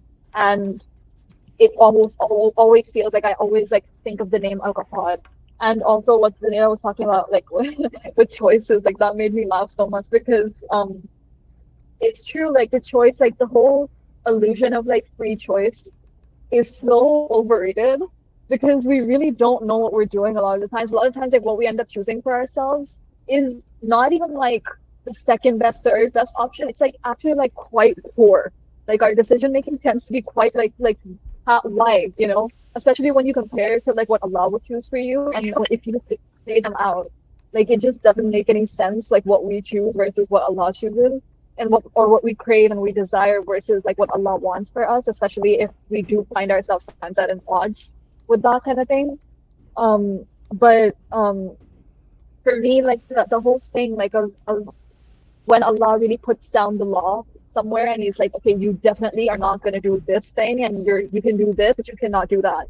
Like for me, that feels like pure love. Like I feel so safe. It's almost like it's like compulsion. Like people almost view that as if like their spine is being bent to a 90-degree angle, like kind of against their will, like they're being forced to bow, and it's like a painful thing. For me, it's more like a weighted blanket. Like it's like like you Mm. feel so safe and cozy and like held. So yeah. No, that's a beautiful thought. So I'm trying to think about how to tie it back to, you know. Can I just thought of something. Go ahead, please. Sorry. So basically, I was thinking about like, for me, two stories. I was talking to like one of my friends about this today. Two stories in the Quran, like their manifestation, or two Rusul, I should say. Actually, I don't know if they're Rusul. Two Nabi, Anbiya. Um, Yusuf alayhi salam and Sulaiman alayhi salam, they're both manifestations of Allah's name, Al Malik and Al Aziz. So, and their stories are wildly different. Sulaiman alayhi salam's story is like the flowy, easy story. He gets mulk and power and dominion and royalty simply by, first of all, by lineage. He gets it, Waritha Dawud Sulaiman, right? By as an inheritance, but then he also makes dua to Allah by saying, Innaka antal wahhab, give me a mulk that will never be, anyone else after me will never be worthy of. And then Allah does. And also there's it's a very Jamali way that Allah does that, where it's like, I don't remember the exact words, but it's implied that he doesn't even have to do, he doesn't literally, he has no like, he doesn't have to do anything for it, because obviously it's a manifestation of a wahhab, but he doesn't even have to like, account for it, for instance. So that's one thing. And then contrast that with this story where like Yusuf alayhi salam also ends up being royalty, being Aziz, or some say being Malik. And there is an actual Malik in the story, right? Because he interprets his dream and stuff. But then it's just so much. It's like a rags to riches. Again, he also has the lineage or the inheritance of prophethood. His dad is also I don't know which one it is. It's Nabi. They're both sons of prophets. And so they have the royal, like the spiritual royal lineage for sure. But then Sulaiman al-Islam also has the worldly royalty lineage. And he has it really easy. Like his story is like not a dramatic roller coaster story at all, right? It's just like, yeah, he asked for it, he's given it, and then it's just like interesting stuff where it's like, oh, he could speak to the animals, he could understand the animals, and that was a fadl mubin for him. So it's just like great, amazing, beautiful things. It's a very Jamali story. Whereas Yusuf Islam's story is like very ups and downs. There's just so many twists and plot twists. And yeah, so I thought that was interesting about how both of these prophets are meant to embody the names Malik and Aziz, but God ends up unfolding their stories in almost, in what I see, is like opposite ways. One is flowy, one is more full of struggle. But I was looking at the actual story to see, like at the surah, to see if where the word Malik was. But guess what I found instead? Actually, so before, when the women, like when he's accused of that, he says something. Yusuf alayhi salam says something. I think he says, "Inna sijana ahabba ilayya." The prison is more beloved to me than what they call me to. And Allah actually says that I answered that. So it's like he wouldn't have gone to prison, except that he said that I would rather go to prison. It's more beloved to me. He actually says ahabba ilayya, Yeah. than what they are inviting me to. Right. So it's so interesting. That's also a lesson there. Moral of the story: be careful what you wish for. And then, but here's what it's so interesting that I never realized. It just teared me up. But in the prison, he says, اتبعت ملة آبائي إبراهيم وإسحاق يعقوب وما كان لنا أن نشرك بالله من شيء. That we shouldn't, do shirk, and my father is Ibrahim. And again, this links to our what's it called? Our conversation last class about Ab, father, because he's saying my father is Ibrahim and Ishaq and Yaqub, but they're not his actual, except for Yaqub. The other two are not his actual, Right, fathers. So father is something more than just biological. biological. Yeah. So then he says, Ya sahibi as-sijn, his companion of the prison. أأرباب متفرقون خير أم الله الواحد القهار. Are many lords, different lords, better, or Allah, the one, Al-Qahhar? ما تعبدون من دونه إلا أسماء سميتموها أنتم وآباؤكم ما أنزل الله بها من سلطان. It's so interesting, this again, because the word sultan also evokes for me the same sort of register, the same like semantic field as Aziz and Malik. Because sultan is also a type of like emperor, or like but here it means like, justification, or like it's similar to Burhan, I guess. Yeah. And it's also interesting because because in this story, which I said, like in my mind, or like in the way that I see the world, stories and names are really linked. And Yusuf alayhi salam is saying that, do you think many lords, or many, Rab can also, I think, mean like owner, right? Because just in the sense of like Rab and Abd, like a slave, and owner, a slave, a master of a slave, basically. Which he was a slave, like he was sold into slavery. But he's saying, so is it better that one has many owners, many masters, or Allah al-Wahid, the one that compels everybody?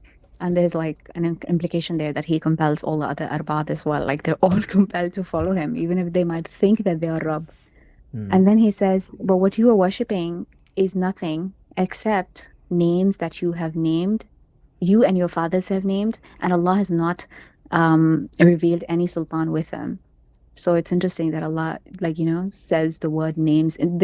It's asma'un sammaytumuha is in the story. Like he's saying that there's like, these are just names that you named. And it's so interesting because it's like, people, yeah, like names are actually powerful, but he's saying it's not powerful without a sultan from Allah. Like that's what makes a name powerful. And there's no God by whatever name, I don't know, they were calling God by, but it's just a name that you named. And it's the sultan from Allah that would have made it valid. But I thought that was interesting, that Sultan, Malik, Aziz, like those three things. But also I was reminded, I think, of a story of like Umar radiallahu anhu, because this name, I'm honestly scared to recite it because it's terrifying. But at some points, like you do need to, for example, in the one of the words of protection, it says Ya Qahir Ya Qabid, to like remove and repel enemies. That's one of the du'as recommended. Ya Qahir Ya Qabid, asrif anni, like the shar of people. But yeah, I'm just like scared to even say Ya Qahar, because like, could come on me and I wouldn't even be able to handle it. Like, it's just because of God's qahar is so strong. And but it's this, I feel like in one way it could possibly be like an Ism al-Azam, or like a way to like get things done that are not happening. Like that could be one of the Jamali interpretations, where I think there was some river, I think, that dried out in Umar radiallahu anhu's time, and he sent a letter and he said, throw this into the river or something, and on that he wrote Al-Wahid Al-Qahar, and the river started flowing again. Yeah. So it's funny, really. I mean, I think there definitely is something in the air these days, or maybe it's just like the fact that we're in a new year or something. I don't know. Maybe something like has reset. I don't know. It's really interesting, because this is actually like the first year, the first Hijri year, first Islamic year that I've actually kind of even been conscious of the fact that like we're in a new year. Like I know Muharram is the first month of the calendar, and Dhul Hijjah is the last. But we never say Happy New Year, really. It's not we're just very stuck in the Gregorian calendar, so we don't often think about the Hijri as, at least being an American. Maybe it's different if you're not in America, but it's funny. I think maybe the best way to tie it in is with what Zanira has said multiple times now, which is a common refrain or phrase in the Quran, Al-Wahid Al-Qahhar. And so Qahar appears 6 times in the Quran. I can switch tabs here, so you can see here, and it's translated as the irresistible. I forgot what we have actually in. Oops, what did I just do?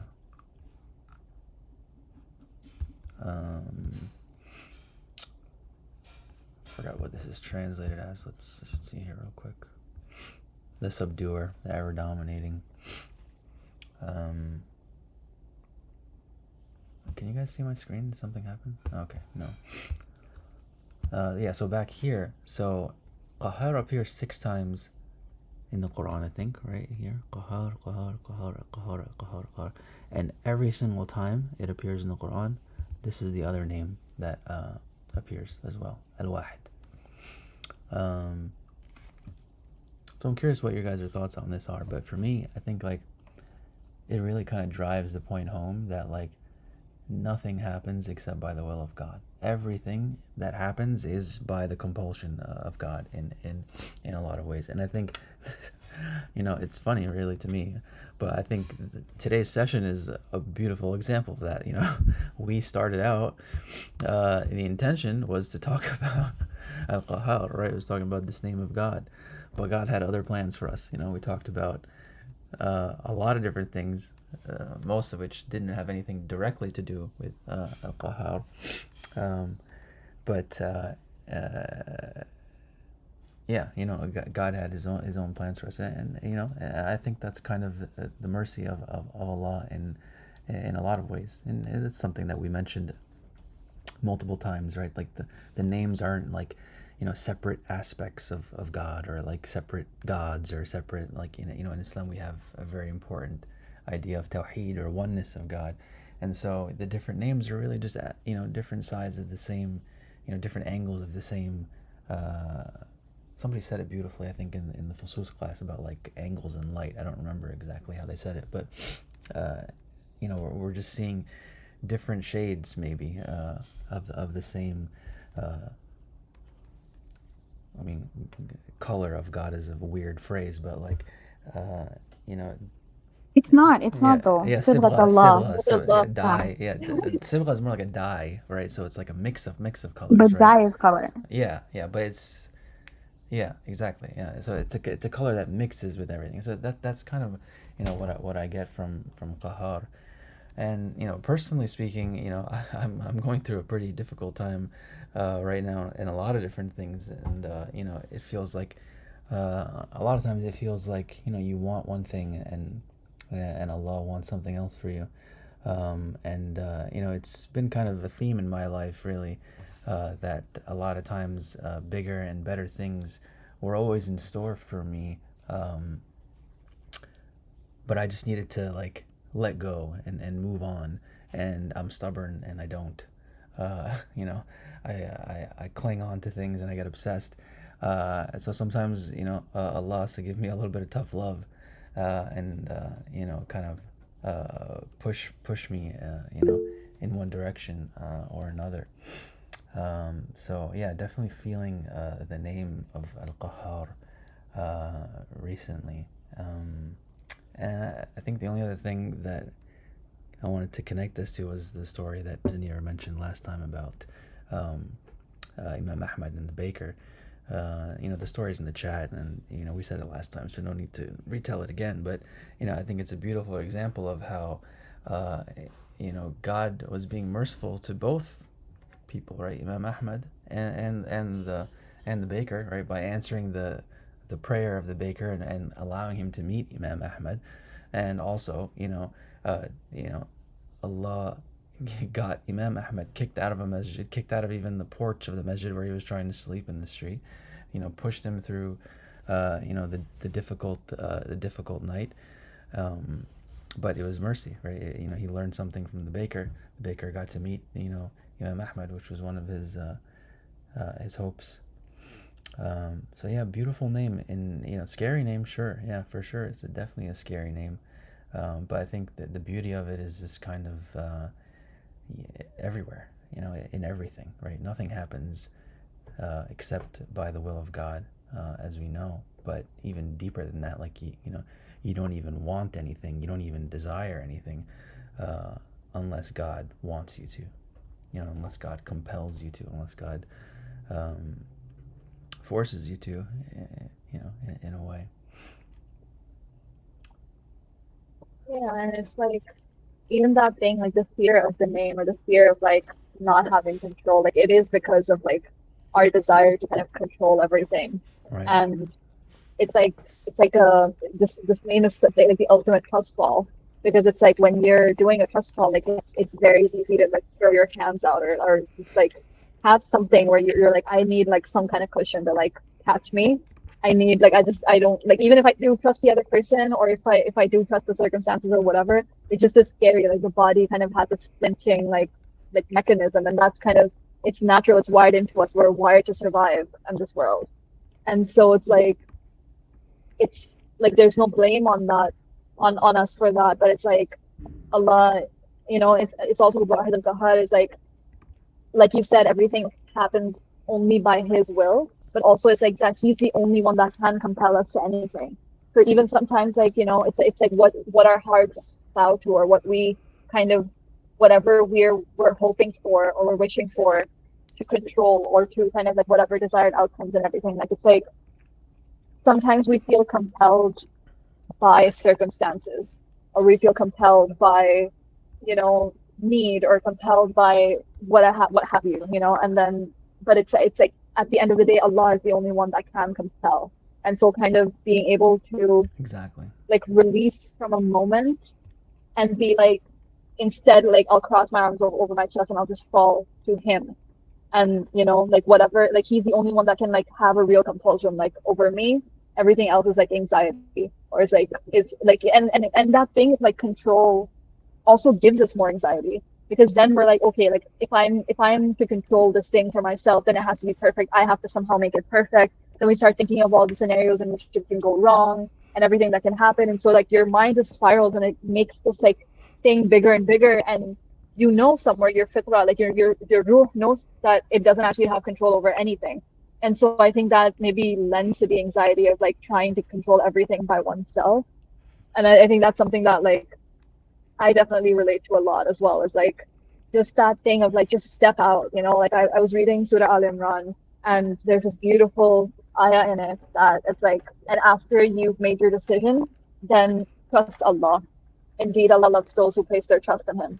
And it's just like so beautiful because yeah, you can get analysis paralysis, or you can just, you know, you know what you want or what you need or what you're destined for or what you have like a greater vision for, but sometimes like self-sabotage will step in and kind of try to like compel you to give up on your dream, or you know, you settle because you're scared, or you don't take an action that needs to be taken because you're just unwilling to deal with the pain that comes with that, the discomfort of being in flux. But at the end of the day, like Allah makes things happen when they're supposed to happen, but it's like you do have to kind of show a little bit of trust and everything to kind of ease that for yourself, and also like to like just understand and recognize that He's the only one at the end of the day that can like compel you in any way, or that He's the one in control. Like it helps, I think, to be able to return to love ultimately, and like I think that's our job, is to just like consistently return to love. And it's hard, like even like when we were talking about in the in our al-Ghafar session, like it's hard to be soft and to be surrendered and to be given to love when you don't feel safe. But then with al-Qahar, you can feel safe because He will make everything like cushioned for you. That's like that's from His sunnah, and also like He has the ability, He's the only one that has the ability to like do that. Yeah. That am I muted? Oh, sorry, I was muted. Yeah. No, thanks. I think you kind of clarified what I was trying to say.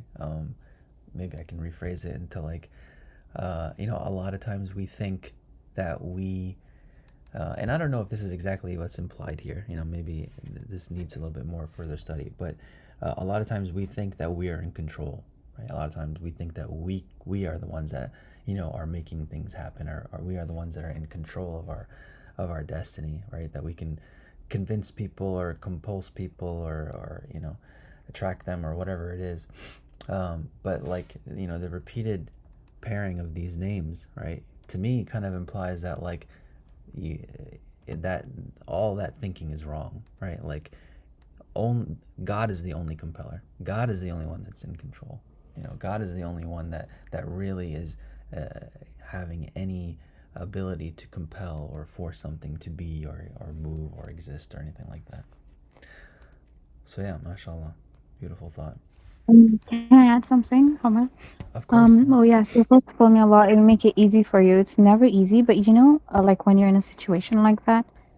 But just from personal experience, even though it doesn't taste really fun, it's always better to give in to whatever seems, or you know, whatever you feel guided to Right. by God to feel. Because if you think about it, like what I said about, you know, Allah yahul bayna al-mar'i wa qalbihi, like what we want keeps changing. Like sometimes you think back to what you wanted, you're like, was I an idiot? Like, was I for real? Like, what was I thinking, right? Yeah. And how many times does that happen? Like so many times you're like, and sometimes like it's happened to me recently where I'm like, there's some things that I was like obsessively after, and now I'm just like, thank God I didn't get that. Thank you, God. Like I'm so grateful that you didn't give me that. Because Yeah. yeah, so it's just like one of those things where like it reminds me of, you know, in the Fia Shia, the I mentioned it earlier about, anyway, it's a qasida. And in that he says that he's a jeweler, he's the king's jeweler, and he's in a tough situation. He accidentally breaks the gemstone. Anyway, so then he is basically really terrified that the king's going to fire him and he's not going to have, you know, any means of risk, I guess. So then he, you know, writes this poem, and he alhamdulillah gets a situation like Allah makes a way out of him for him. And so in that it says, with something like makes me laugh so much, like at almost like in amazement at my audacity, where he says مزدت إلا عريان ما نعرف ذا من ذا ستر الله المنان. And I'm like, oh my God, yeah. Like he says, you know, I wasn't born except completely naked, and I didn't know this from that. ما نعرف ذا من ذا. When he says that, I'm like, yeah, like, and then we have the audacity, like we come here, we think, oh, because I was born, like, now but yeah, like, we're born, we don't know anything. We can't tell one thing apart from another. But then we live for, I don't know what, 30, 40 years, and then we think somehow we know everything. It's ridiculous. Like, it just makes you want to laugh at yourself for thinking that God, who, like, took care of you when you didn't know anything from anything, and you still don't know most things. But then now we think we have the audacity to even assume, that I'm going to know what I should choose, or that I'm actually going to You just choose. It's reminded just me. ridiculous. Sorry? You just reminded me of the Urdu like phrase that is said colloquially. That's like "मेरे बाल ऐसे धूप में तो सफेद नहीं हुए," which is Yeah, like exactly. like my it's not just the sun that like discolored my hair and made it white. Like it's kind of like said by like older people that like implies that they have a lot of wisdom and like stuff like that. But it's the same thing, like And if you think about it, like the older you get, the more set you become in your ways, and the more you're like, nah, I know what I like, and I know what I don't want, and I like that's just it. Like you become more and more kind of resistant to change, and you become more and more like you just want to settle down and everything. But it's just that, like, subhanallah, like no matter how long we live, or no matter how much wisdom we think we have, no matter what we go through, that we, kind of makes us feel like we're merited to say that we have a lot of wisdom. At the end of the day, like, we don't really know anything. Like, even what we know, whatever, like, it's just they're openings in our perspective that Allah gives to us that we wouldn't even have them. Like, we could, because that is evidenced by the fact that there are some things that like people go through again and again and again and again, and they just don't learn from it. Like, there's things that, like, it takes you like 40 years to learn like one lesson, and you've been doing that thing, or you've been following that pattern since you were a kid. But Yeah. it's like, it does not impress upon you, it doesn't change you, it doesn't settle into your heart until Allah lets it. And that like kind of makes me think of what Zanira said of like, between a man and his heart is Allah. Sorry, what was the saying? Between a man, بين المرء وقلبه. Oh, right, yeah. So I was also, Omar, could you please go back to the corpus Yeah, sure. list? So, this, like, just reading these ayat is actually like making my heart shudder. Like, I'm not exaggerating, but it's just too much. Like, especially with the L, it is too much. It is too much to handle. Like, this name is too much to handle. And it is very, very Jalali. But the way that I was just reading, like, like what is actually going on here. Like, one thing that you said is definitely true. Like, exactly, because the reason why Al-Wahid and Qahar is coming is because God is the only one that can embody this name. No one can do that. No one can subdue. No one can, no one can actually do that. So in the first mention is like فَلَا تَقْهَرْ, like we think we can do that. And actually there's a dua as well, إِنِّي أَعُوذُ بِكَ مِنْ غَلَبَةِ الدَّيْنِ وَقَهْرِ الرِّجَالِ. Right, yeah. Which is interesting because it says rijal, not nisa. I'm just saying. Mm. But yeah, so then when I'm looking at these like specific instances of Wahid al-Qahar, it's just, so for example, the first one, Arbab, right? So it's like, again, that's the main, that's also a manifestation of Allah's name, Rabb. Like, Allah is actually saying, because especially in this context, it's like not the Rabb that is like raising you, not Rabb in the sense of sustainer, but Rabb in the sense of master over Abd, right? Because that's the condition of Yusuf. Yusuf Islam is the one that's saying this, right? And he's in a situation of basically he's a captive. He's a prisoner. And before that, he was a slave. And that the opposite of slave in Arabic is Rab. Like, the owner of the slave is called Rab. And so Allah is saying, but actually that, or Yusuf Islam is saying that, but Allah is implying here that actually it's only Al-Wahid Al-Qahar that is actually a Rab in the sense of Rab versus Abd. Because nobody is actually owning anybody. Like, people, we think that we own people or whatever. In terms of slavery, I meant, but also in other terms, I guess, we don't own anybody. Right. So that's one name also that only Allah embodies. But then there's the next one is also قُلِ اللَّهُ خَالِقُ كُلِّ شَيْءٍ وَهُوَ الْوَاحِدُ الْقَهَّارُ. Again, we spoke about this when we spoke about Khaliq, that Allah is the only one that actually, like, creates in the linguistic sense of creating from nothing. But then again, Allah is also the only one that's khaliq of kulli shay. Even if we are creators of, like, I don't know, like I made some donuts today, but God created everything. Actually, God made those donuts. Right. But so khaliq kulli shay is also a name that is only for al-wahid. And then I'm going to come back to barazu because this context actually shook me a little more. And then again, وَمَا مِنْ إِلَهٍ إلا الله الواحد القهار. Do we lose you? Yeah, so ilah is like also something that's like, the God that you worship, right? Worshipped God. Right. God as much as he's ma'bud. And that actually links to abd. But yeah, no, ma'luh, is that a word? I don't know. Ma'luf. Yeah, kind of like encompassed or wrapped. No, I just meant like deity, like deified. Oh, I don't think that's a No, word. Yeah. sorry, yeah, it's not. Sorry, my bad. So yeah, so ilah is also something that only God is actually a deity. You can think that somebody else is a deity, but they're actually not. People can assume that, but they're not actually deities, right? So that's another word name that only Allah, like it only befits Allah, ilah. And then subhanahu wa huwa al-wahid al-qahhar. There's a subtle name in there which is subuh. Again, that is the name of perfection. That is also only Allah. And then lima lil mulku al-yawm. Oh my gosh, this one's terrifying. Like just if you're just listening, I cannot complete reading that because it's terrifying because like Allah saying that, Yeah, it has a when very everybody is fully subdued, everyone is fully subdued and no one can speak and I'm sure no one can like even move. And then Allah's going to say limanil mulk al-yawm it's a very aggressive subhanallah. tone. Yeah, it's a very aggressive Yeah, tone. it is very Pahari tone. Right, yeah. And it's like, yeah, and that I feel like that's one of the manifestations. I mean, that's probably the best. But I was looking up this because I was like, I don't know what barazu means. So this is the context. وَقَدْ مَكَرُوا مَكْرَهُمْ وَعِنْدَ اللَّهِ مَكْرَهُمْ وَإِنْ كَانَ مَكْرُهُمْ لِتَزُولَ مِنْهُ الْجِبَالِ.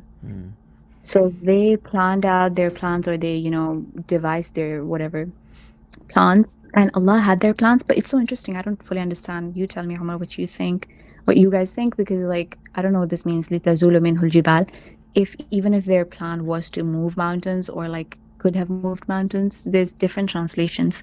Then Allah says, فَلَا تَحْسَبَنَ اللَّهَ مُخْلِفَ وَعْدِهِ رُسُلَهُ إِنَّ اللَّهَ عَزِيزٌ ذُو انتقام. Again, that's a very, جلالي name.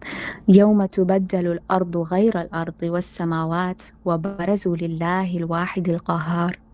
The day when the earth will be changed for another earth and heavens, and they will all be brought out to Allah al-Wahid al-Qahhar. وترى المجرمين. Anyway, so وترى المجرمين يومئذ مقرنين في الأصفاد. It's just so all of it is really terrifying. I don't want to read it more. But this was interesting.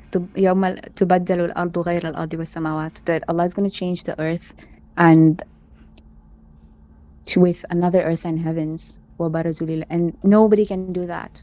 Only Allah can do that, And then it's almost like, because we think like a lot of things that we think we can do, right?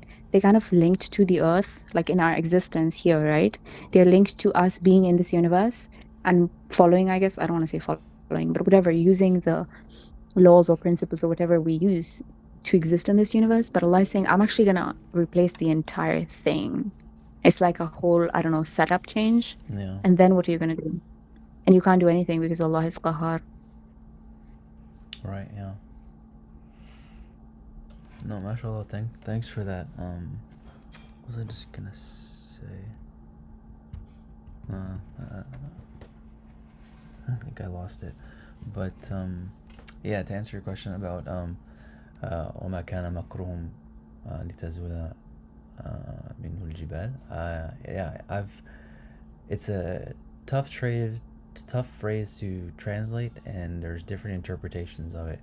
So I'll have to get back to you on that. Maybe I can share something in the chat. But I think the general idea is just that like their plotting is like egregious, right? Like it's just like it can have both meanings actually. It can have kind of the sense, or the interpretations that I've heard are like it can mean that their plotting is ineffective, right? It's just like it's like trying to move a mountain and you're not gonna do it. Or it could just be like audacious, right? Like you're trying to move a mountain, right? Like you're trying to do something that's just like, arrogant and audacious. So those are the two interpretations I've heard. But the phrasing is very, very kind of idiomatic, I guess you could say. So it's not super clear, kind of metaphorical or, yeah. So Make a note to. Like, That's also like a manifestation of qahar, right? Like the mountains subdues us, Yeah. like God subdues us. Yeah. Yeah. No, that tracks. Yeah. and it's like if they succeeded in doing what they're doing, like it would have had a big impact. Like if you manage to move an entire mountain by yourself, like that's a huge thing, right? Right. But and that's like kind of like that kind of maybe goes to reflect on the magnitude of like what they wanted to do, maybe the evil of what they wanted to do, like in its magnitude, or how impactful it would have been if they had been able to succeed. Um, it's like it would be akin to moving a mountain, but they can't do that. Also, I think it's very neat storytelling wise that Allah talks about mountains being moved and then links it to Yom Ad-Din because that is the day when mountains will blow on the wind, like Right. Yeah. like carded wool and everything. So I think that just in a narrative way, kind of like this refrain of this image, like that's very, very neat. And it also like drives the point home very well because it's like as something you cannot do. And like to us, the mountains are fixed into the earth like pegs. But then when it comes to alcohol, like he can make them into like he can make them like carded wool and make them blow on the wind. And that's nothing to him. Yeah. I think it appears in the Quran. That phrase appears in the Quran like 3 or 4 times.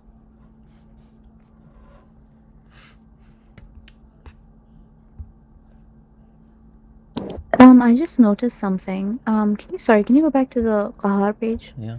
What? Qahar page. Oh, the Um, graph or the yeah, corpus? no, the corpus.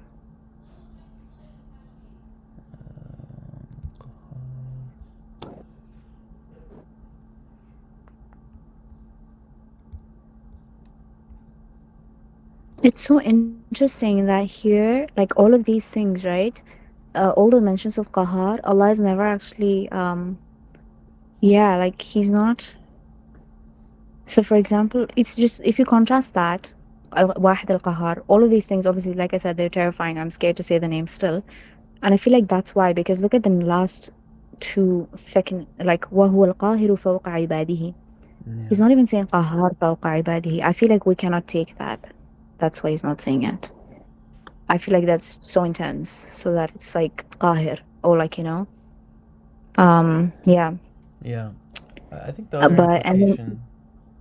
Sorry. Go yeah, ahead. it's just like, even here, like at the end, نستحيي نساءهم وإنا فوقهم قاهرون. I'm assuming that's in the context of Bani Israel's, killing, I'm not sure having actually. their. I was curious about Is this that? whole area.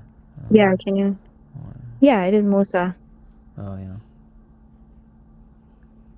Musa al Islam. Yeah, so it's like Fir'aun is like a manifestation of Qahir, for sure. But again, like, it's like nobody can embody Qahar. And God isn't even saying like Qahar fawqa ibadihi, for example, because I feel like that would be way too much. Like that would annihilate us. Like we wouldn't be able to take that. So he's just saying that Al-Wahid Al-Qahar. And even like Al-Wahid is kind of like a sort of like removed name, right? Not a removed name, but it's like, it's very, obviously it's very present. It's very, what's the opposite of transcendent? Imminent. It's very imminent because unity is everywhere. But at the same time, it's very transcendent because only Allah is like one. And I feel like that's also what qahar is like. Like it's kind of, God doesn't manifest it as much. It's like he's saying in all of these things that in these contexts I am qahar, but he's not saying like, in relation to you I'm qahar. Even though he is, but like he's not saying it like وَهُوَ الْقَهَّارُ فَوْقَ عِبَادِهِ. Yeah. Because I don't know if you understand what I'm getting at. Like I feel like it would be too much. Yeah. Whereas even qahir is like too much. Yeah. Yeah. No, I see what you're saying. I think the implication generally maybe is more like, so we can be as humans. We can maybe be qahir, right? We can maybe like compel somebody to do something or use our physical force to like force somebody to do that. But as humans, we're going to be very limited in our ability to do that. Whereas, and then also we can never be qahar, right? We might be able to compel somebody, but we're never going to be able to do it, with the extent that al-qahar does, right? To the extent that God can do it. So I think the implication with like this phrasing here, وَهُوَ الْقَاهِرُ فَوْقَ عِبَادِهِ, and he is the the subjugator or the compeller or the forcer over his ibad, his slaves. I think the implication there is mostly that maybe humans can compel one or two things, but God compels everybody, right? God compels not only just all of creation, but I think specifically in this ayah here, it's noting that God is he's the compeller and the subjugator of over everybody all at once, all times, right? Actually, no, sorry. Can I say something? That's actually not what it says. And I just realized it's a bit Jamali there because it doesn't say فوق كل شيء. It says فوق عباده. Yeah, And that's a very yeah. so it's like actually Allah It's compelling softened his by ibad. What was that? Sorry? It's also softened by Al-Hakim and Al-Khabir in here because it's like Right, he's not like it's not like you still don't get a sense of like Allah kind of his wrath just bursting and exploding in like an uncontrolled, unsustainable like way. It's kind of an unsustainable. I don't mean like from his perspective, but in the way that we can't sustain it, and nothing in existence can sustain even like a flick of like his true like wrath and everything. Like everything would just become annihilated immediately. But it's like there's like a measured and wise and fair, just right. Yeah. version of the manifestation of like he's Al-Hakim and he's Al-Khabir. So it's like it's in a very measured way. Like he would never go beyond what is needed, even though he is all powerful. He never Allah never kind of paints himself in a tyrannical light where he's like like I can like completely destroy everything. Like he doesn't say that in a way that doesn't kind of have like typically that doesn't have some kind of mediation. It's always like whatever is required, whatever is like needed, like that's how much he does, because he can unleash like his full wrath, but then it's like nothing would be able to sustain it. And also like his mercy surpasses his wrath, so he like it's not something that he does. Like it's very few contexts, like the very start of like the Yawm al-Qiyamah where it's like everything is being leveled and like everyone is being snuffed out. Like that is kind of where you see this glimpse of like, okay, like that's going to be like where there's no containment of his wrath and there's going to be no containment of his power, and everyone will be compelled. But then even then, like when you get through the questioning and when you get through the accounting, again you encounter like more softness and everything. And I think maybe that starts with Rasulullah sallallahu alaihi wasallam bowing in front of him and prostrating to him, and prostrating for so long that then Allah himself says to him like, okay, get up and ask whatever you want to ask. So Yeah. I was getting at something, Omar, and I thought this might have the answer to your situation. Not that I know what it is, but so I just saw it in a different light just now because I'm looking at the verses, the ayat of Qahar, and it's actually saying Wallah khaliqu kulli shay. And so there's like kulli shay, and it's like mention of the universes there, and mulk, right? Mulk is like something, it's everybody. And then Allah is saying that, implying, he's not saying Qahar fawqa dhalik, but it's implied that is, that in relation to those things, God is Qahar.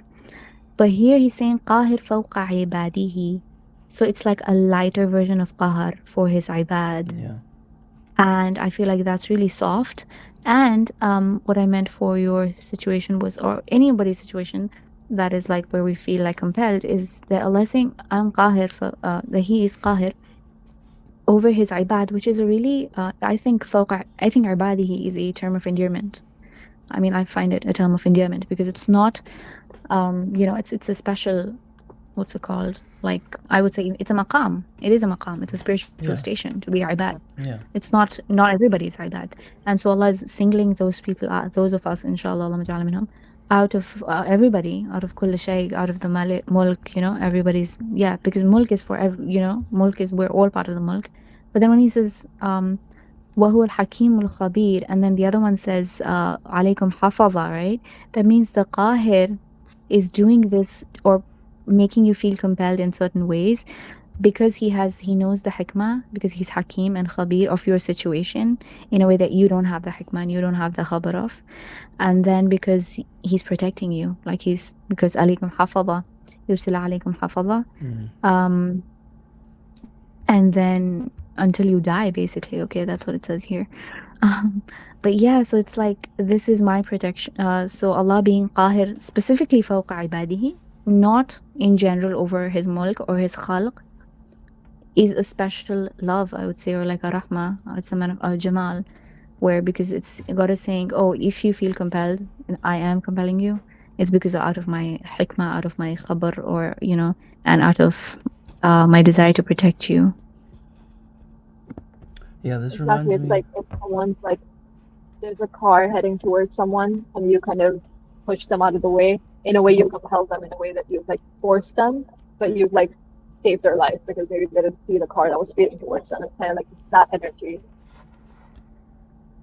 Yeah, this reminds me of what we talked about in our very first sessions, I think, about Rahman and Rahim being kind of general and specific. So I think we said that Rahman is like all of creation, whereas Rahim is just like believers or humanity.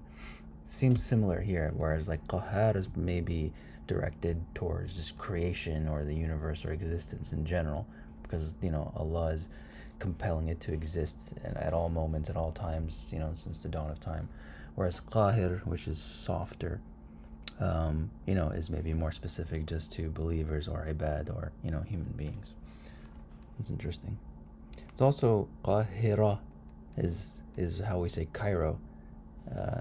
Oh yeah. Yeah. Why did you guys come up with that? Yeah, so I didn't know this until I looked it up today. It was really kind of random, actually. So, the I don't know if it's true either, but like apparently when they were establishing Cairo or establishing the city, Mars was like rising or setting at the time. So like the people or the governorate or whatever thought it was like a good sign, and they decided to name it Al-Qahira because in like classical Arabic, Mars was referred to as Al-Qahir, and I don't know why. I have not found out why. We also say Marikh in like colloquial Arabic, so that's like more modern, and it's just like I think it's kind of like a translation of Mars, like literally. But in antiquity, like classically, they would call Mars, I guess, the red planet. It might have something to do with redness, actually. I'm not sure, but they would call it Al-Qahir, or just Qahir. So that's why they decided to name Cairo that. I'm not sure how true that is. I just got that from GPT because it just kind of came to my head just before the session. But yeah, I can look into that a little bit more. Kind of curious.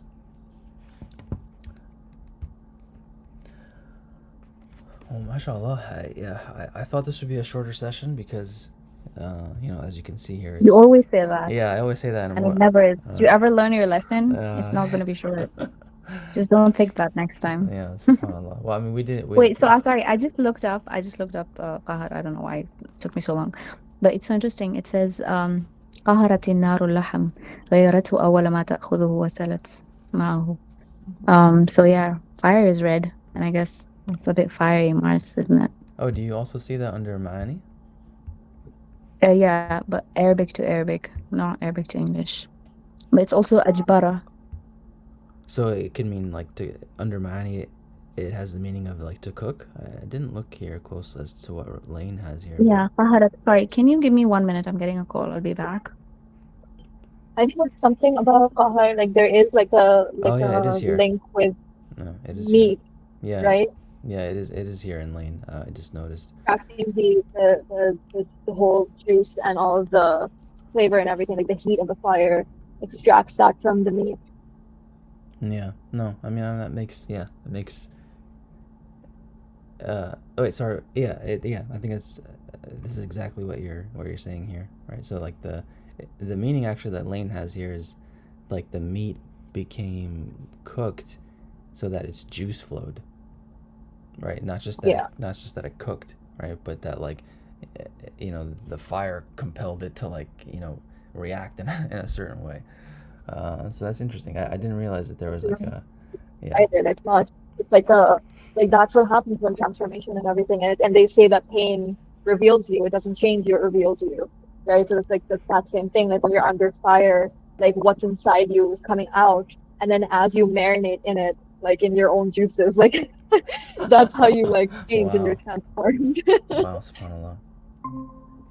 Yeah, so sometimes there isn't like a physical metaphor, you could say, in the root. Sometimes it's just very abstract, especially with like simple, intuitive things like, be peaceful or safe or, and I thought this was the case here as well, but nope, there's a little bit of there's one, yeah, Lane here marks it as tropical, which means like colloquial. So like they would use this word colloquially, to refer to like, the meat's cooked. It's well done or well cooked. Cool, subhanallah. And killing also like of the bacteria in the meat, like it's literally physically being transformed. Like it's not just a degree of like its temperature in a way. Like it's like its properties change and make it safe for consumption as well. Like Yeah, well, this is interesting. I didn't see this. So there's a phrase here. It says "quhran wa buhran." Yeah, it's like a phrase. I wonder what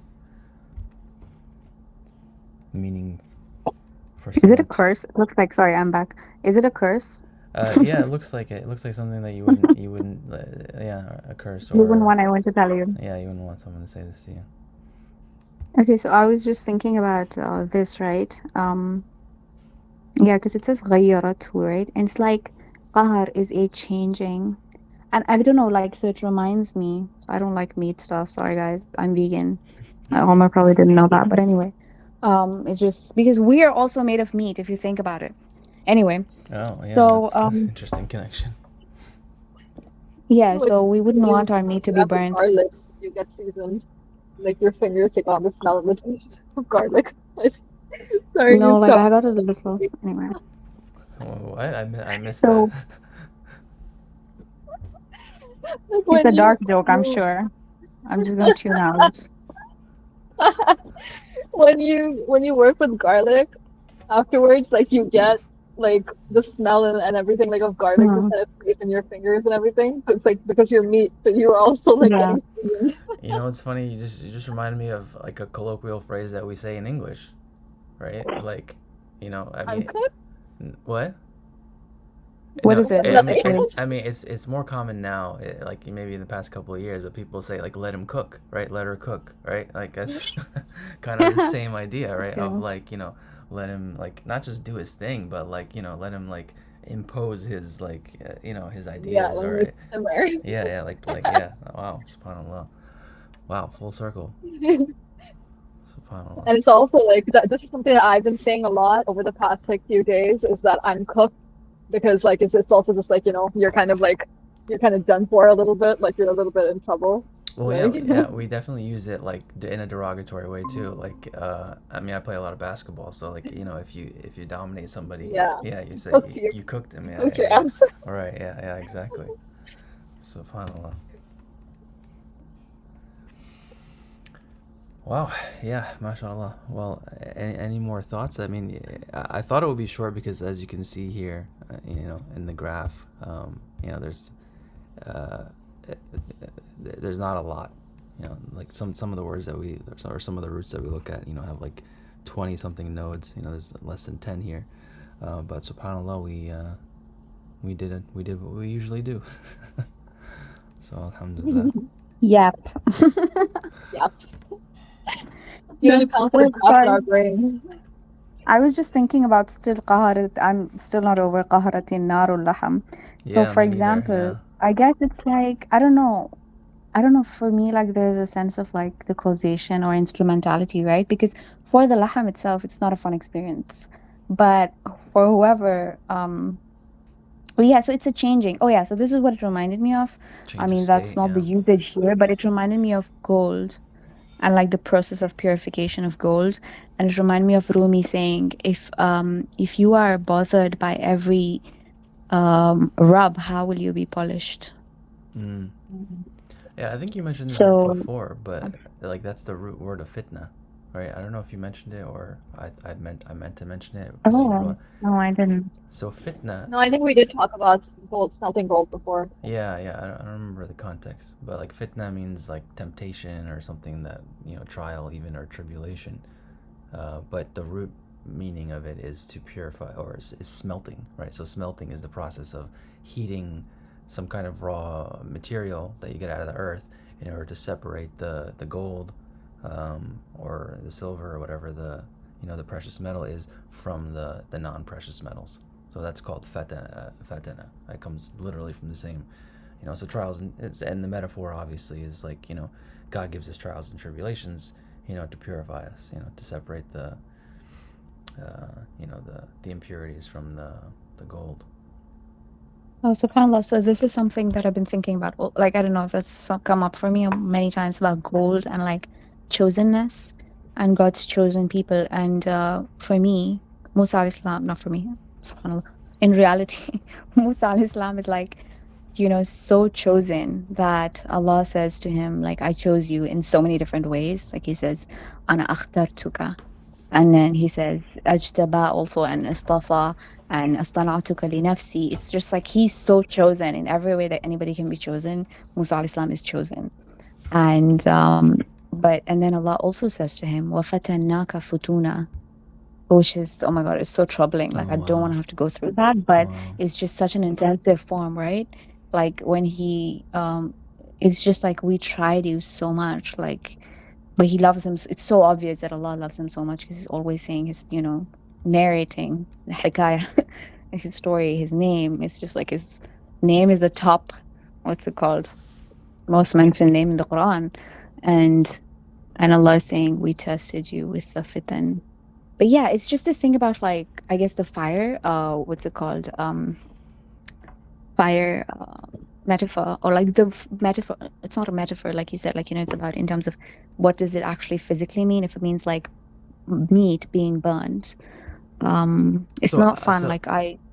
So sorry to cut you off. I think you stepped out just as soon as I found it in Lane, but I don't know if this is in Ma'ani, but the idea of cooking, it actually is in Lane here at the end. He mentions it as being a tropical usage, like, so colloquial, but the main idea is that, like, it was cooked so that the juices flowed, right? Not just that it was cooked or burned or changed state, but like, it was affected in a way where, like, what was inside it came out, so I just wanted to add that. Sorry, you can continue. Oh, right. I think it says that here in Mani. I didn't understand what it meant. غيرته أول ما تأخذه وسالت ماءه. Yeah. Does that mean juices? It's Yeah, waters. right, yeah. Okay, that's really interesting, because yeah. guess who else is acted upon by the fire? Musa alayhi salam. Like, that's where he meets God. Oh, right, yeah. Yeah, you saw the fire. He meets him at the fire. In the woods. So yeah, it's just this fire metaphor, and it's not a why do we keep saying metaphor? It's not a metaphor. It's lack of a better word, but the symbol, I guess. Yeah. So this is also a linked to another word. I also found that in, I think, the story of Yusuf alayhi salam, and I thought that's very, very, it's almost like I would say it's almost a synonym. Again, it's so difficult to say anything is a synonym in Arabic because they all have, like, very subtle nuances as well. But it's in the story of Yusuf alayhi salam, Allah also says, Wallahu ghalibu ala amrihi. And here in Ma'ani also it says, Al-Qahir ismu min asma'illah al-husna wa ma'nahu al-ghalib alladhi ghalaba al-mu'anidina bima aqamahu alayhim min al-ayati ad-dallati ala wahdaniyya والذي يغلب الجبارين بعز سلطانه والذي يغلب المخلوقات جميعا بالموت. Oof. Wow. Are you going to translate for us? Yeah. No, you translate. You're the expert. I didn't catch all of it. I was just waiting for the so translation. Al-Ghalib, it says that it is a name from the names of Allah, the beautiful names of Allah, and it means the Ghalib, the one who overpowers, the one who... Mu'anid is, I guess, stubborn people, right? You said you're stubborn, Omar? Yeah, I need Mu'anid could be, like, annoying more, or like... You would prefer determined. I prefer persistent. I identify as persistent, not stubborn. Yeah. Yeah, so, it's probably a little so the more accurate. Yeah, the one who overpowers, I guess, annoying people, or perhaps stubborn people, by that بما أقامه عليهم, by that which he like imposes, I guess, or like puts on them or stands on them. I don't know. من الآيات الدالة على الوحدانية, from his signs Yeah, the that point signs that to point to his his oneness. oneness. Right. Yeah. والذي يغلب الجبارين بعز سلطانه, and the one who overpowers those who are, jabbar again. What did we translate that? Tyrants. Yeah, with the power, Izza again, power, with the power of his might, his sultan, his authority, and Right. his mulk also, I would say, and the one who overpowers all creatures by death. Yeah. Yeah. Of course. Yeah. The inevitable fate of all things. Yeah, except for him. So Right. that's also one of the things that like we don't. Well, God's not a thing, but yeah. Oh, yeah. So there's another one, another definition that it says, الذي يقسم.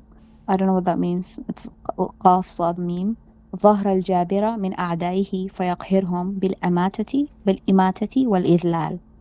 So it's also like مذل, I guess, and مميت. Isn't yaqsam like swears? Qasam could mean a swear, or it could mean to like a portion, to like ration something, or divide No, something. but isn't that with a scene? All right. Like from taqsim. Oh, Qasam, right. I guess. Yeah. Yes. I didn't hear everything that you said in Arabic. Qasam الذي يقسم ظهر الجابرة من أعدائه with a صاد. فيقهرهم بالإماتة والإذلال. Yeah. Okay. Yeah. I think it's just What's means swear. Zahir al-Jabira? Zahar, so he like stops the taking over. Zahar is like, to become overpowered, I guess, to like it could be to become manifest. That's what it actually literally means. But it means like to win, kind of, almost. It can even mean that. It's like a Zod, Ha, like and Ra. Evolve. No, like Zava. Oh, Like, wow. Okay, so this okay. is the other one that I was thinking Right. about. Because when we say qahar, like the first thing that comes to my mind, not the first thing, but something that came to my mind during the session was just the words ائتيا طوعا أو كرها, right? That is qahar. Like come, whether you like it or not. And here it says قال الأزهري والله القاهر القهار قهر خلقه بسلطانه وقدرته وصرفهم على ما أراد طوعا وكرها, والقهر للمبالغة. القاهر هو الغالب جميع الخلق. أخذتهم قهرا من غير رضاهم. So this is the thing about مقهور. It's just like you don't have رضا, like to make you do something without your consent. Which I guess is kind of what everybody does. What's it called? Except for human beings, like to the tiny level that we think we have assumed free will. Right. Yeah. This is all in Ma'ani. I mean, it's kind of just restating a lot of what we said, but Yes, it it's is. all in Ma'ani. And it's also, there's more stuff about nar and like قهر اللحم إذا أخذته النار وسال ماءه Yeah. فلما سأله. Yeah, it's just there's a lot of stuff. I didn't read most of it.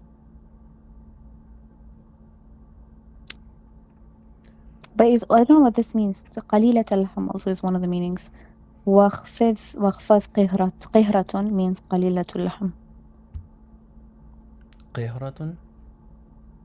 Yeah, it's the same root. Yeah, I think I saw that here. Or قهرة. قهرة was like a woman. Epithet for a woman. Right. Okay, so this is, I don't know.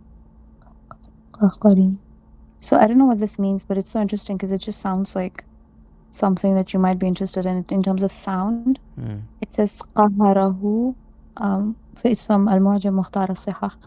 قهره من باب قطع غلبه والقهقرة قهقر الرجوع إلى خلف ورجع قهقري I don't know قهقرة رجع الرجوع المعروف بهذا الاسم لأن القهقري ضرب من الرجوع. I don't know what that means. It's a tongue twister. Yeah, I didn't follow all that, but qahqara is interesting. So that means that there is a quadriliteral root here. So let's see, maybe we can find it here. I guess it's not in Lane. Maybe we can start with Mani next time, because there's a good bunch of stuff that, like, they basically also compile it from the Arabic versions. Yeah. They compile it from. Yeah, no, I mean, inshallah, the goal here is to, the goal with the app is to index as many resources as possible. Lane is just, Lane has the most, like, archaic meanings. So Mani won't have some, like, the archaic stuff, but I haven't used it in, like, years, really. I used to use it a lot more back before I ever heard about Lane. So maybe they've changed it or something like that. But it's the only thing I don't like about it is that it doesn't reference anybody. So like It does, though, like if you go down and it says المعجم العربي عامة المعجم الوسيط. Oh, okay. Yeah, it says things like that. Yeah, Lane is really nice because like he does not give any definition. Like anything that you see in parentheses, like that's a reference, right? So like this is like Khalil, I think, or this is TA is Taj Al Arus. I forget what MF is, but like every single like definition that he gives, he cites the source. So that's why I got stuck on Lane, because he references like 30 different lexicographers in the text. But yeah, it should be we should be able to get Ma'ani into the MindRoots app. It would be really cool actually to use the MindRoots GPT with Ma'ani, because you can just have Ma'ani like look at an entry in you can have the GPT look at an entry in Ma'ani and kind of summarize it for us and do the stuff it already does with the lane data. You mean from Arabic? He's gonna do that? LOL. Yeah. They, them, he, she, whoever it is it gonna do that? Yeah. Is it? I don't know that Arabic. they've been, because when I Google things in Arabic, like if I Google the meaning of a word, Yeah. it does, like, the Google's new AI response. It does. I mean, it is doing that. So clearly, there's Arabic AI. But I'm just wondering how much, like, what is its capacity compared to English ones? Because I'm sure the data pool would be severely limited. It's very good. It's very Mhm. good. It's not going to give you like etymology. It's not going to do very well with etymology. It even doesn't do great with trying to summarize or trying to extract, etymology from Lane. Sometimes like it didn't pick up on the meeting, the meat thing. About how qahara can mean to, or qohira can mean to cook meat till the juices flow. The MindRoots GPT didn't pick up on that, like, I guess because it's like all the way at the end of like one entry, so it just it didn't see it. But in general, just for using it in Arabic, it's actually really, really impressive. Mostly because it's good at both like Fusha, like classical and modern standard Arabic, but it's also really good at dialects. Right, so like you can literally talk to it in like Egyptian dialect, and it'll do the slang and stuff. It's really kind of, especially if you use like, I don't know if the free version has speech to text, but like yeah, it's very good with basic translation. Yeah, I mean, I think it's definitely the future in terms of like language learning, and I think I've seen some pretty good feedback from people so far, just using the app. Some language learners using the GPT so far, but yeah, it's definitely a great resource for Arabic stuff. I usually talk to it in a mix of English and Arabic, and it's really useful for because like I mean I can read and write Arabic, but not anywhere near as fast as I can English. So it's like having And how does that make you feel about Arabs? Because you shared something about Arabs, the definition of being Arab. Oh. Sorry. Oh, you saw the Instagram story? Yeah, I think it's a beautiful thing, right? Because basically the story was like, I don't know what it was commenting on, in like the political social thing. I don't know, it was like a picture of Trump and Kardashian or something like that. But the idea, I think it must have something to do with Palestine, about like who's actually Arab and who's not. But a lot of very classical scholars of Arabic all said that, you're Arab by your tongue, right? Not by where you were born or whatever it is. Because a lot of the most famous, like, Sibawayh, for example, he was Persian. And his name is Persian, right? He's one of the most famous Arabic grammarians, but, he was Persian. Um, but his name is actually really cool. It means, in Farsi, it means the smell of apples. I always love that name. Oh, seb. In Urdu, we say seb. Yeah. Sib. In seb. So that's so interesting because there's also like, my Arab, quote unquote Arab friends, a lot of them at university were Sudani. And then they always also had this thing with like, are they Arab? Are they African? Are they Nubian? And like, they didn't feel fully like, because Nubian is also language and like that some of them spoke. Yeah, And but there's also this really funny story that my professor told me at university. He's Indian, right? And so then he spoke Arabic, and he actually made us watch because he taught me social linguistics. So he showed me this. She showed us this like news segment where this Arab like news reporter. She's like, and it's called "العرب الذين لا يتكلمون اللغة العربية." And it was about how like the rising trend of a lot of Arabs, like Arabs that they're don't speak either the their Arabic language. Arabic is really, really like my professor. He used to say, "You guys are contaminated by English." Oh yeah. But yeah, a lot of the Arabic is contaminated by English, or they just don't speak it. And so he was talking about how like Arabic. So for example, he told us a story where he was in Yemen. So he spoke fluent like Yemeni dialect. And so he told us about how it saved his life once.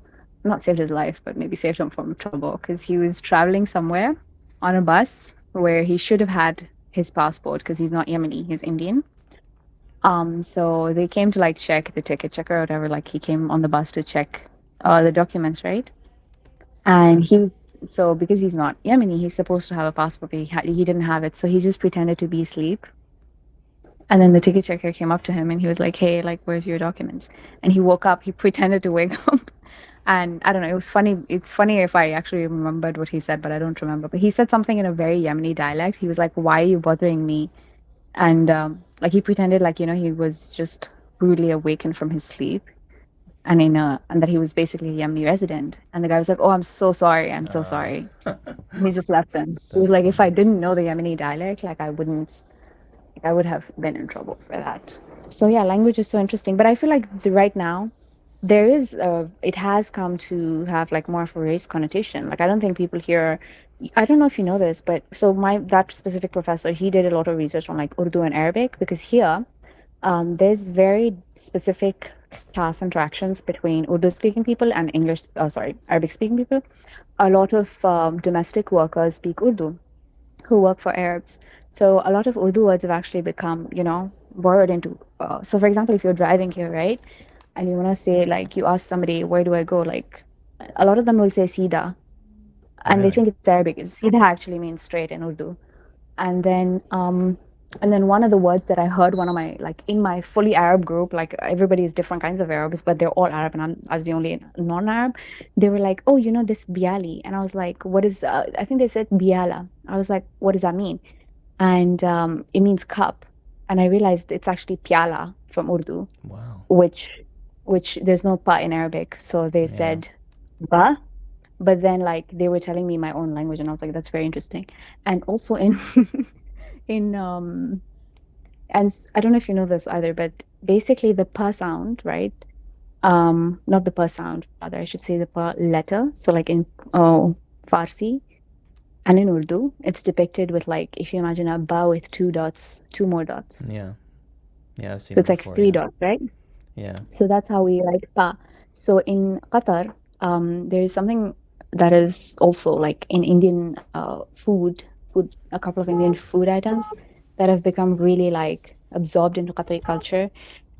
They're called kadak, puri and kadak, to the point where there is something called, there's a brand called Puri and Kadak, and all on their logo they have Puri written with a pa, which Arabic doesn't have. So in the Khalij, at least, Arabic is getting very Urduized for sure.